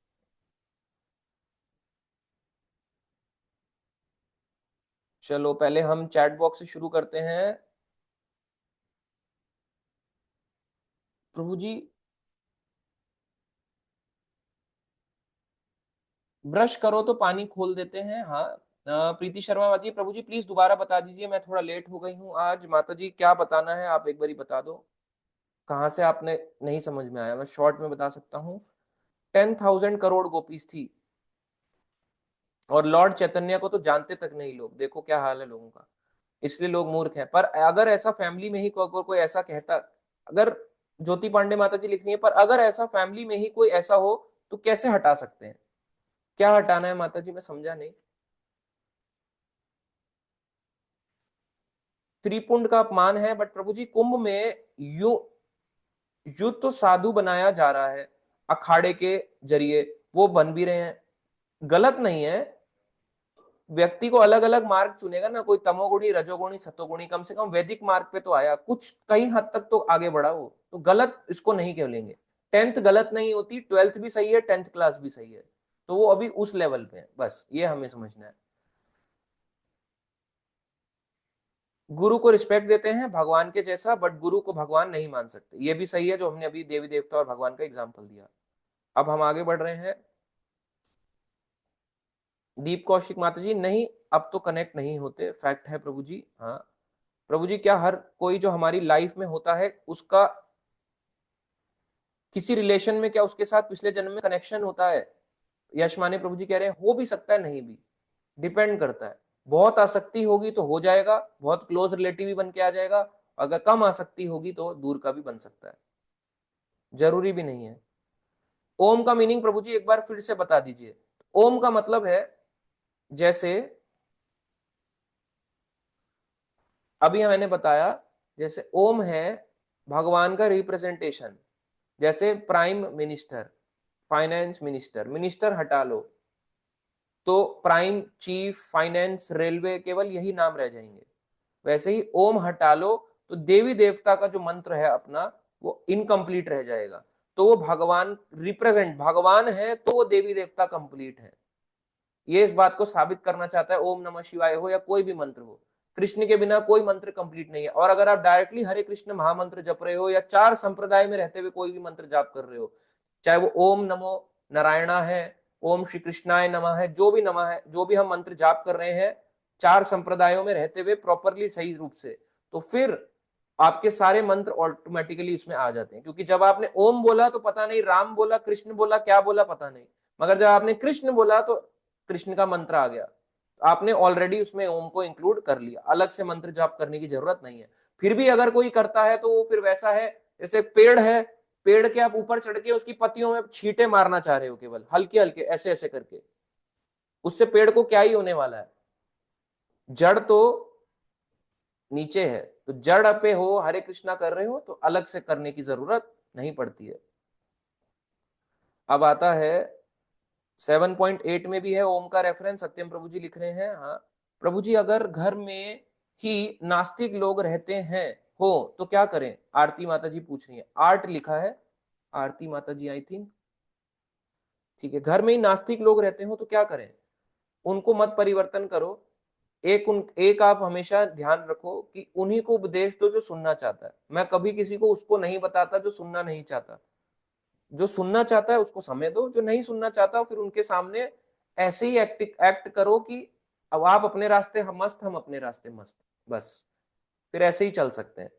क्योंकि जब घर वाले नहीं सपोर्ट करेंगे, नहीं आपके उस मार्ग को समझेंगे, तो फिर जबरदस्ती नहीं करनी चाहिए, और कभी भी अपना नियम किसी पे नहीं थोपना चाहिए। अगर मेरे सामने मीट खाने वाला भी आ जाए तो आपको लगेगा वाह, रजत प्रभु जी ने तो उसको बहुत रिस्पेक्ट दे दी मीट खाने वाले को, और हम लोग हैं 16-16 माला कर रहे हैं, हम लोगों को कुछ नहीं पूछ रहे। वो उसको रिस्पेक्ट दिए, पर आपको नहीं पता, आपको रिस्पेक्ट भी दे रहे हैं, टाइम भी दे रहे हैं, बात भी कर रहे हैं, कुछ पर्सनल बात भी शेयर कर रहे हैं, बहुत कुछ उसको इसलिए शेयर कर रहे हैं कि क्या पता ये आ जाए, हमारे से अट्रैक्ट होके यहाँ तक आ जाए कि वाह यार, कृष्ण भक्ति तो बहुत अच्छे लोग होते हैं, बात अच्छे से करते हैं, इस वजह से करते हैं। अब उनको पहली बोल देंगे मांस खाता है, चल दू तेरे एक चांटा, वो कहेगा क्या यार, क्या पागल आदमी है। अब ऐसे ही रहना पड़ता है घर में, मजबूरी कह लो तो ऐसे ही करना पड़ेगा। प्रीति शर्मा माता जी, फर्स्ट श्लोका से बता दीजिए जब श्लाघ शुरू हुई थी। माता जी पूरा श्लोक तो मैं फर्स्ट श्लोक बता सकता हूँ, सारा तो नहीं बता पाऊंगा। तो हमने फर्स्ट श्लोक जो आज 9वां नंबर श्लोक पढ़ा, उसमें भगवान कह रहे हैं कि भगवान को कोई कर्म नहीं बांध सकता, भगवान उदासीन की तरह रहते हैं। उदासीन मतलब न्यूट्रल, जैसे एक जज होता है कोर्ट का, वो ये नहीं देखता पाप और पुण्य, जो उसके सामने लॉ और ऑर्डर है, जो जैसे जैसे उसके पास आएगा वो अपना डिसीजन देके कंप्लीट कर देगा। वैसे भगवान अपना अपना डिसीजन उनके कर्मों के हिसाब से देते हैं। तो भगवान एक जज की तरह है, न्यूट्रल रहते हैं। जज किसी का पक्षपात नहीं करता, रेफरी या एम्पायर हो क्रिकेट का या कहीं का, वो कभी पक्षपात नहीं करेगा। तो वैसे ही भगवान है, वो पक्षपात नहीं करते हैं।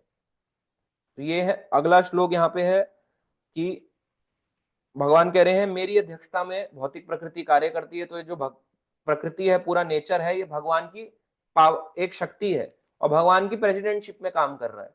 उनके बिना ना तो काम कर सकता है ना करेगा। इस तरह से यहाँ पे बोला। और चरने वाले अचर या ना चरने वाले सब भौतिक प्रकृति के अंदर आते हैं। और भौतिक प्रकृति भगवान की शक्ति है, कैसे काम करती है? भगवान की कंट्रोलरशिप में। ज्योति पांडे माता जी, प्रभु जी आपने कहा था ना कि अगर कोई भगवान को भगवान नहीं मानते, उनके लिए गलत बोलता है, उनके लिए लाइफ से हटा देना चाहिए। हाँ, मतलब उनको बोला गया कि जो भगवान नहीं मानता मुंह धो लो उनके सामने, या गंगा स्नान कर लो अछूत मान के। अब ये तो बहुत बड़ा लेवल है, पर हम गंगा स्नान नहीं कर सकते तो मंत्र स्नान कर सकते हैं, हरे कृष्ण महामंत्र बोल के, और कुछ नहीं कर सकते। बस चाहे हल्का सा बोले कि कितना बुरा आदमी है, हरे कृष्ण कृष्ण कृष्ण हरे राम हरे राम। बस इतना, और क्या करोगे इससे ज्यादा? आप सारे ही लोग ऐसे दिखेंगे क्या करोगे आप? हर जगह ऐसी दिखने वाले लोग हैं तो। प्रभु जी, कनिका माता जी लिख रही हैं, एक कस्टमर ने कहा था कि भगवान निराकार है, मरने के बाद आत्मा विलीन हो जाएगी गॉड में, इसलिए पूजा करने की जरूरत नहीं है, मरने के बाद भगवान मिल जाएंगे। अच्छा, मतलब एक कस्टमर ने बोला। पर ठीक है, आप उसको कस्टमर को, अगर वो समझने वाला है तब तो ठीक है, पर कस्टमर को जाने भी तो नहीं दे सकते, नहीं तो जॉब पे बात आएगी। उस सिचुएशन में बोलो आप बहुत बढ़िया बोल रहे हो क्योंकि आप उसको कुछ कर नहीं सकते, भगा दोगे तो उसका विश्वास टूट जाएगा। तो बस उसको ये बोलो, ठीक है देखो ये है, पर एक बारी भगवत गीता भी पढ़ लो, जो इतना आप कर रहे हो ठीक है। क्योंकि ऑफिस के तरीके से मैं समझा रहा हूँ, अगर चैलेंज करने उतर आया फिर तो आप उसको बिल्कुल मुंह तोड़ जवाब दो, गीता के बेसिस पे दो, जैसे भी दो। पर हाँ, नॉर्मली बात करो तो बोलो आप गीता पढ़ लो, ताकि आपका कस्टमर भी बना रहे, गीता भी आप उसकी अपनी बात भी रख दो। तो विलीन तो नहीं हो सकती, आपने उसको अच्छे से समझा ही दिया होगा कि पूजा करने की जरूरत नहीं, हम लीन हो जाएंगे, ये सब मायावाद है देखा जाए तो। प्रभु जी कोई भी, आरती माता जी, कोई भी भ्रात जन कुछ कुछ प्रभु जी कोई भी व्रत जान बूझ के तोड़ता थोड़ी तोड़ता है, तो क्या प्रायश्चित करना जरूरी है? अच्छा, व्रत कि जान के कोई थोड़ा ना तोड़ रहा है, प्रायश्चित इसलिए किया जाता है माता जी, जान के नहीं तोड़ा, पर भूल गया, एकादशी टूट गई तो अब क्या करेगा?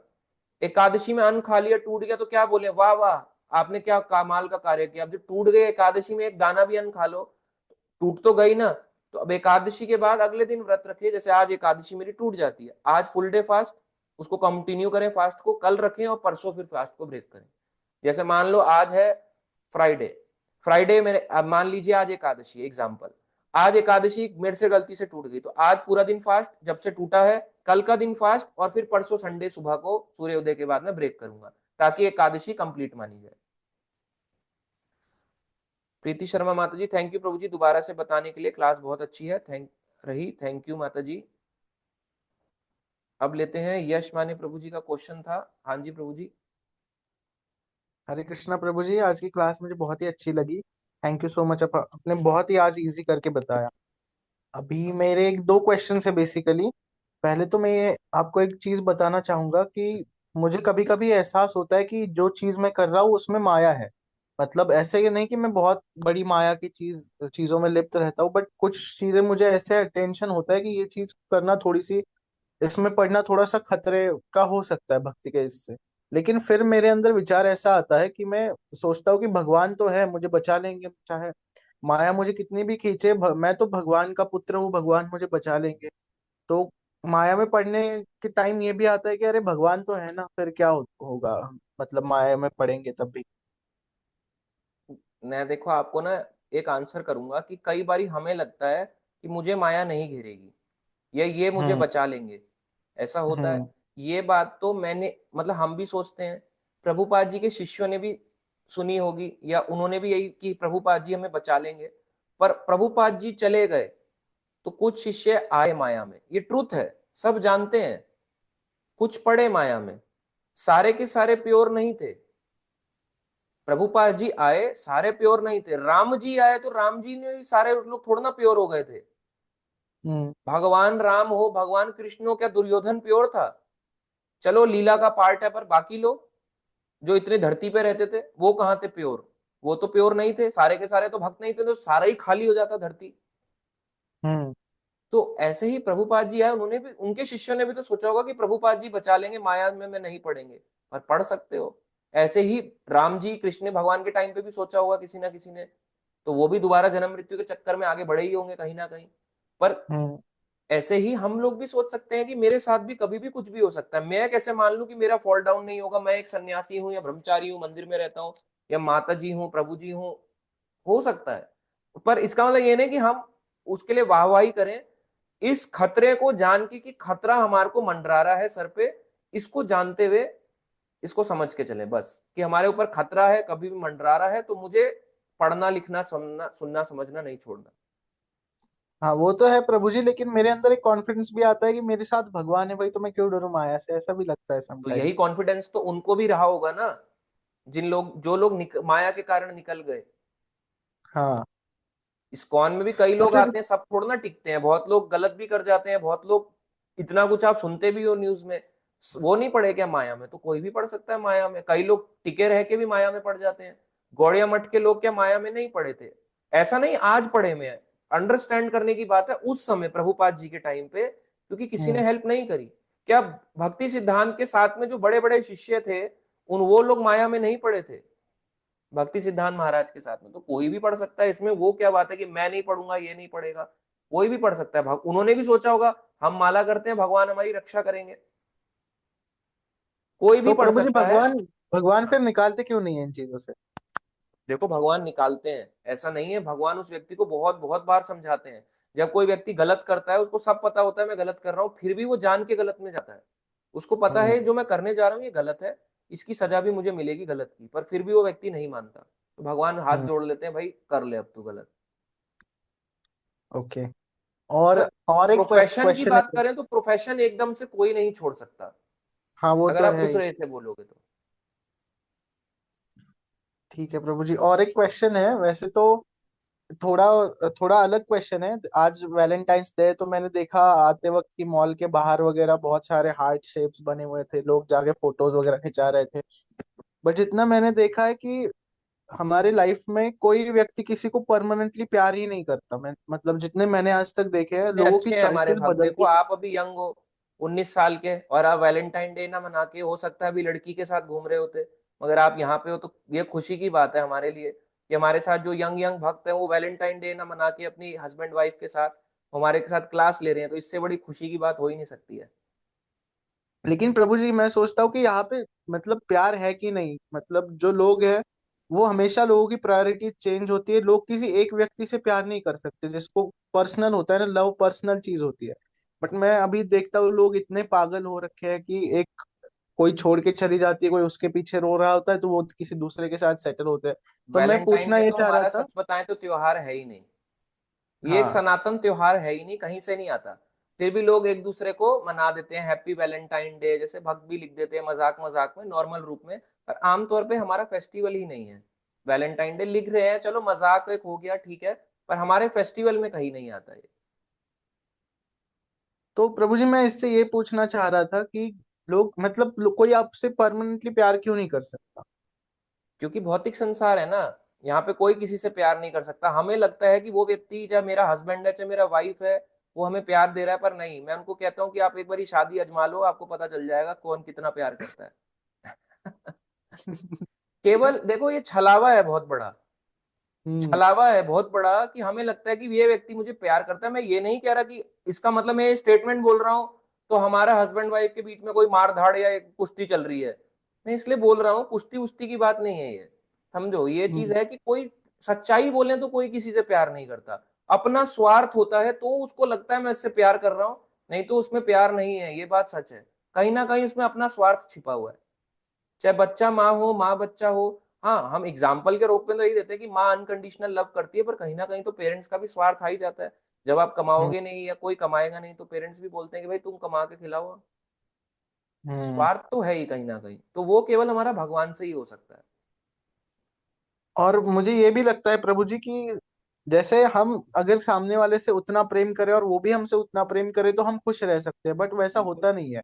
कई बार हम प्रेम कर रहे होते हैं, कई बार वो प्रेम कर रहा होता है, तो इस वजह से हम खुश नहीं होते। और जो होता है प्योर लव तो एग्जिस्ट ही नहीं करता, मैंने मोस्ट केसेस में यही देखा है। प्योर लव है? प्योर लव कहाँ है? आप बताओ। जितने भी है लड़के लड़कियों का जो हाथ में हाथ डाल के घूम रहे हैं, उनको पूछो अगले साल सबके इधर उधर ब्रेकअप में रो रहे होंगे। और फिर इसी हाँ के बाद इससे भी बुरी हालत है जो वैलेंटाइन डे के बाद फिर मनाते हैं। कौन सा बनाते हैं वो? ब्रेकअप डे क्या बनाते हैं वो 15 तारीख 16 तारीख, जो उसी के आगे उन्होंने एक सीरीज निकाल रखी है। पहले 7 दिन की ये सीरीज, फिर नेक्स्ट 7 डेज की वो वाली सीरीज, लात डे, मुक्का डे, ब्रेकअप डे। तो यही है, मैं कभी कभी सोचता हूँ कि ये ना जो चल रहा है ना सब, मैंने इसलिए बताया क्योंकि कोई बहुत ही एक्सट्रीम माया में पड़ा है। क्योंकि एक तो किसी की, प्रभु जी देखो, फीलिंग्स तो कई, ये भी एक तरह की माया ही है, बट ये सिर्फ फिजिकल अट्रैक्शन नहीं होता। कई लोग तो इमोशनली अटैच भी होते हैं, लेकिन अल्टीमेटली देखा जाए तो वो हमारा ही नुकसान है, वो सब माया ही है, क्योंकि आपको आउटपुट कुछ नहीं आना इन चीजों से। तो बात तो यही सच है, पर फिर भी हम अट्रैक्शन में पड़ जाते हैं ना, सच्चाई तो यही है। हाँ प्रभु जी। तो ये सब है, बस हमें ठीक है। देखना है कि हम गलत जगह ना पड़े। ठीक है। हाँ, हरे कृष्णा प्रभु जी। हरे कृष्णा। वैशाली माने माता जी। हरे कृष्णा प्रभु जी। हरे कृष्णा माता जी। हाँ प्रभु जी, मेरा एक क्वेश्चन है कि जो लोग मतलब देवी देवताओं की भक्ति करते हैं, उन्हें पता ही नहीं है कि श्री कृष्ण ही परम भगवान है, और वो देवी देवताओं के चक्कर में ही फंसे रहते हैं। हाँ, तो क्या प्रभु जी उनकी भक्ति काउंट होती है, क्यों या नहीं काउंट उनका होगी, जीवन उनकी भी व्यर्थ काउंट जाता होगी। है? काउंट होगी। अगले जन्म में उनको शायद, अगर पुण्य इतने अच्छे करे होंगे, इतने अच्छे सतोगुण होंगे, शायद भक्त भक्त में ही आ जाए, या उसी जन्म में भक्ति मिल जाए। ऐसा भी हो सकता है। अगर इतने पुण्य होंगे, सही रूप से कर रहा होगा, सतोगुण होगा, तो मिल भी सकती है भक्ति। अच्छा, ठीक है प्रभु जी, यही क्वेश्चन था। ठीक है। हरे कृष्णा। अभिमन्यु प्रभु जी। ठीक। हरे कृष्ण प्रभु जी, धन्यवाद, प्रणाम।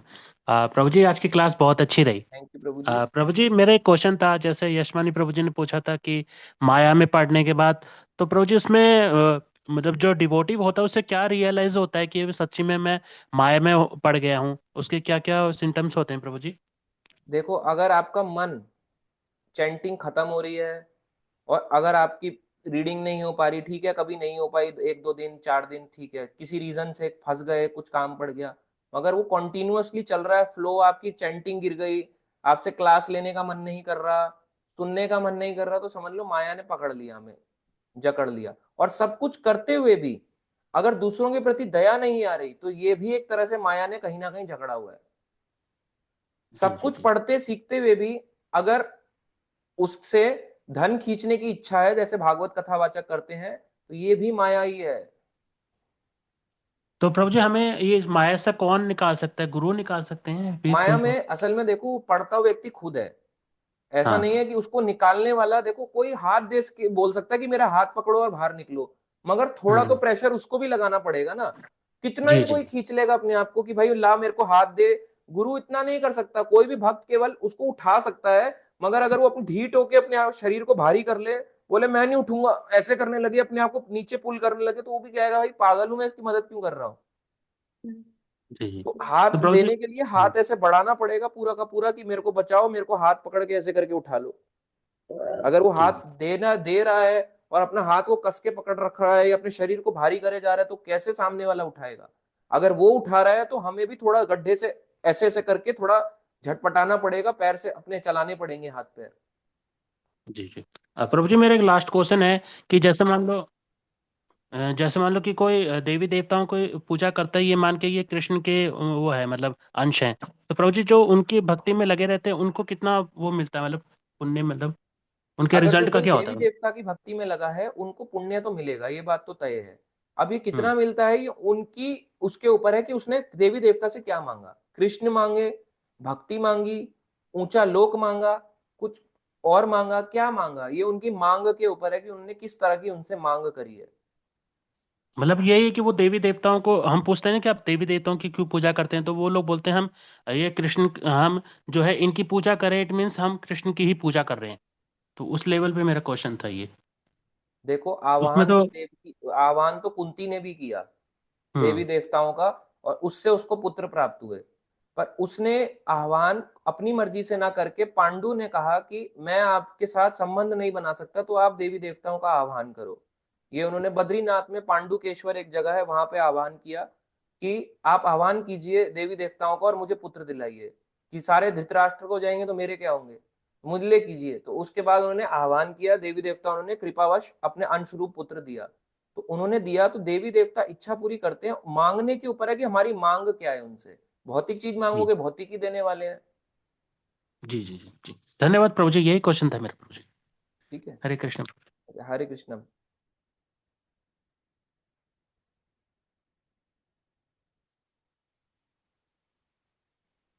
हनुमान प्रभु जी कह रहे हैं ये थिंकिंग भी एक माया है। ठीक है, आरती माता जी थैंक यू माता जी। दीप कौशिक यही तो माया है, हाँ जी। गीतांजलि यादव माता ji our valentine is Shri Shri Radhe Shyam only, हाँ जी माता जी। हनुमान प्रभु जी लिख रहे हैं कृष्ण से ही प्रेम आता है और बिना कृष्ण से सच्चा प्रेम के सच्चा प्रेम चाहिए आपको, वो पॉसिबल नहीं बिना कृष्ण के। दीप कौशिक माता ji expectation not material world, expect only Krishna, हाँ जी। थैंक यू माता जी, आपने क्लास ली। माया हम बाई चॉइस ही जाते हैं, अभी मैंने एग्जांपल दिया आपको गड्ढे में गिरने वाला। आनंदा माता जी थैंक यू प्रभु जी, बहुत अच्छी रही आज की क्लास, आपने बहुत इजी एग्जांपल से समझाया, थैंक यू आनंदा माता जी। इस संसार में शुद्ध एवं पूर्ण प्रेम नहीं है, केवल स्वार्थ पूर्ति है, कृष्ण से ही पूर्ण शुद्ध एवं प्रेम प्राप्त हो सकता है, अजय प्रभु जी लिख रहे हैं, बिल्कुल सही। उर्मिला माता जी थैंक यू सो मच प्रभु जी, बहुत अच्छी क्लास थी, थैंक यू उर्मिला माता जी। ठीक है, क्विक क्वेश्चन हनुमान प्रभु जी का लास्ट। हरे कृष्ण प्रभु जी, मुझे कोई हाँ क्वेश्चन नहीं था, बस मुझे ये फीडबैक देना था। जैसे कि प्रभु जी इससे आप मतलब इतना इतना सब हम लोग के लिए करते रहते हैं, और मैंने ये भी देखा है कि मतलब भक्त भी बहुत बहुत अच्छे से मतलब अभी सीख रहे हैं। आज जैसे पहले क्या होता था, पहले 20-25 लोग ही भक्त होते मतलब आते थे ये क्वेश्चन आंसर के टाइम, और अभी 32 भक्त हैं, तो ठीक है, अच्छी बात है। तो ये मैं भक्तों को धन्यवाद देना चाहता हूँ कि बहुत अच्छी तरह से आप लोग सीख रहे हैं, इसी तरह सीखते रहिए। और ये भी है बात है कि हमें हमेशा कृतज्ञता का ये भाव है जो रहना चाहिए, क्योंकि और हमें देते रहना चाहिए। जैसे कि मैं कहना चाहता हूँ कि मतलब प्रभु लोग के लिए बहुत कुछ करते हैं। अभी मेरे मेरे साथ क्या हुआ था, 2 दिन पहले मैं अभी माया में पड़ गया था, चैंटिंग भी नहीं हो रही थी, और उसके बाद फिर प्रभु जी का एसोसिएशन मिला, तो मेरी फिर उस दिन रीडिंग हुई। तो अभी मेरी चैंटिंग बाकी है, तो अभी मैं धीरे धीरे उसको कंप्लीट करूंगा आगे जाके, अभी आने वाले दिनों में। तो हमें ये देखना चाहिए ना कि प्रभु जी हम लोग के लिए इतना कर रहे हैं, तो हम लोग को भी बहुत अच्छे से मतलब सिंसियरिटी के साथ ऐसे सीखते रहना चाहिए। मैं भक्तों को मतलब ऐसे मोटिवेट करते रहता हूँ, लेकिन हम लोग को उसको सुनना नहीं है, उसको अपने जीवन में उतारना भी चाहिए। जब हम लोग कोई सीखते हैं, कोई चीज सीखते हैं, तो नॉलेज लेना ही नहीं है, उसको अपनी जिंदगी में उतारना भी चाहिए। तो अगर ऐसे चलते जाएंगे तो माया हमें टच नहीं कर सकती है। और ऐसा कहते भी हैं, अगर आप बहुत अच्छे सिंसियर भक्त है तो आपको माया नहीं कर सकती कुछ। अब सिंसियरिटी का मतलब ये होता है कि हम लोग जो सिंफुल एक्ट्स हैं, जो पाप कर्म हैं, उनके तरफ हम लोग अट्रैक्ट नहीं होते हैं। तो उसको बोलते हैं, ऐसा शास्त्रों में बताया गया है, भगवत गीता में बताया गया है। प्रभुपाद जी कहते हैं कि जो सिंसियर वो है जो मतलब अट्रैक्ट नहीं होता है, मतलब जो पाप कर्म है। तो हम लोग अगर सिंसियर होंगे ना, तो फिर हम लोग को माया हटा ही नहीं सकती है। और ऐसा कहते भी हैं कि अगर कोई प्रणाम करता है ना, भगवान को प्रे करेगा ना अगर, तो वंदनम में बहुत शक्ति होती है। तो अगर कोई प्रे करेगा तो भगवान से अगर बैठ के उनके उनके विग्रह के सामने प्रे करेंगे, तो माया हमें हमें टच नहीं कर सकती है। थैंक यू प्रभु तो जी। ये हम ही लोग की गलती होती है जो हम माया में फंसते हैं फिर। बिल्कुल तो हम प्रभु लोग को ऐसे देखना चाहिए। ठीक है प्रभु जी, बस इतना ही कहना था। थैंक यू प्रभु जी, आपका अच्छा फीडबैक रहा, हरे थैंक यू। कृष्ण प्रभु जी। हमेशा अच्छे से लर्न करने के और ज्वाइन करने के लिए थैंक यू डॉक्टर रजनी माता जी, थैंक यू रुक्मणी मंगला माता जी, थैंक यू निवेदिता माता जी। एक क्वेश्चन था, हमें दूसरों से इतने एक्सपेक्टेशंस क्यों होते हैं, क्या उसका कोई ऑल्टरनेट है, क्योंकि एक्सपेक्टेशंस पूरी होने पर काफी दुखी होना पड़ता है, हम ऐसा क्या करें कि हमें एक्सपेक्टेशंस ही ना हो। बहुत मुश्किल है एक्सपेक्टेशंस ना होना, भगवान से या कहीं ना कहीं किसी सी भी चीज से हमारी एक्सपेक्टेशन होती है कि ये हमारे लिए वो कर देगा। एक्सपेक्टेशन जीरो नहीं हो सकती है, उन एक्सपेक्टेशंस को बदल सकते हो या कुछ लिमिट तक लगा सकते हो कि इससे ज्यादा मैं एक्सपेक्ट ना करूं। जैसे मेरी एक्सपेक्टेशन केवल इतनी है कि क्लास में 50 भक्त तो आए कम से कम, इतना एक्सपेक्ट। अब मैं एक्सपेक्टेशन हाई कर रखूंगा, 70 80 90 100 की रखूंगा तो शायद ना भी आए। तो हो सकता है जिन भक्तों को मैंने बोला ना 10 आते हैं 10 जाते हैं, फिर 10 आएंगे नए, फिर 10 चले जाएंगे, फिर 10 आएंगे, फिर 10 चले जाएंगे, फिर 10 आएंगे, फिर 10 चले जाएंगे। तो आना जाना हमेशा जिंदगी भर लगा रहेगा। उतना ही हमें एक्सपेक्ट भी उतना ही करो जितना पॉसिबिलिटी है कि हमें मिल जाए। तो जीरो एक्सपेक्टेशन होना रिटर्न में, ये तो फिर शुद्ध भक्ति का लक्षण है। इसके लिए तो फिर खूब भक्ति करनी पड़ेगी, पर अपनी एक्सपेक्टेशन की बस थोड़ी लिमिट रख लो, इससे ज्यादा नहीं, क्योंकि हमें पता है कि इससे ज्यादा नहीं तो मिलने वाला है ना करने वाला है। बस इतना ही सोचना चाहिए, एक लिमिट तक हम कर सकते हैं सेट। ठीक है, बाकी और भी कोई क्वेश्चन हो तो आप सब पर्सनल पूछ सकते हैं। ठीक है, अभी एंड करते हैं, नेक्स्ट क्लास करेंगे मंडे, बाकी आपको और भी क्लासेस भेजेंगे।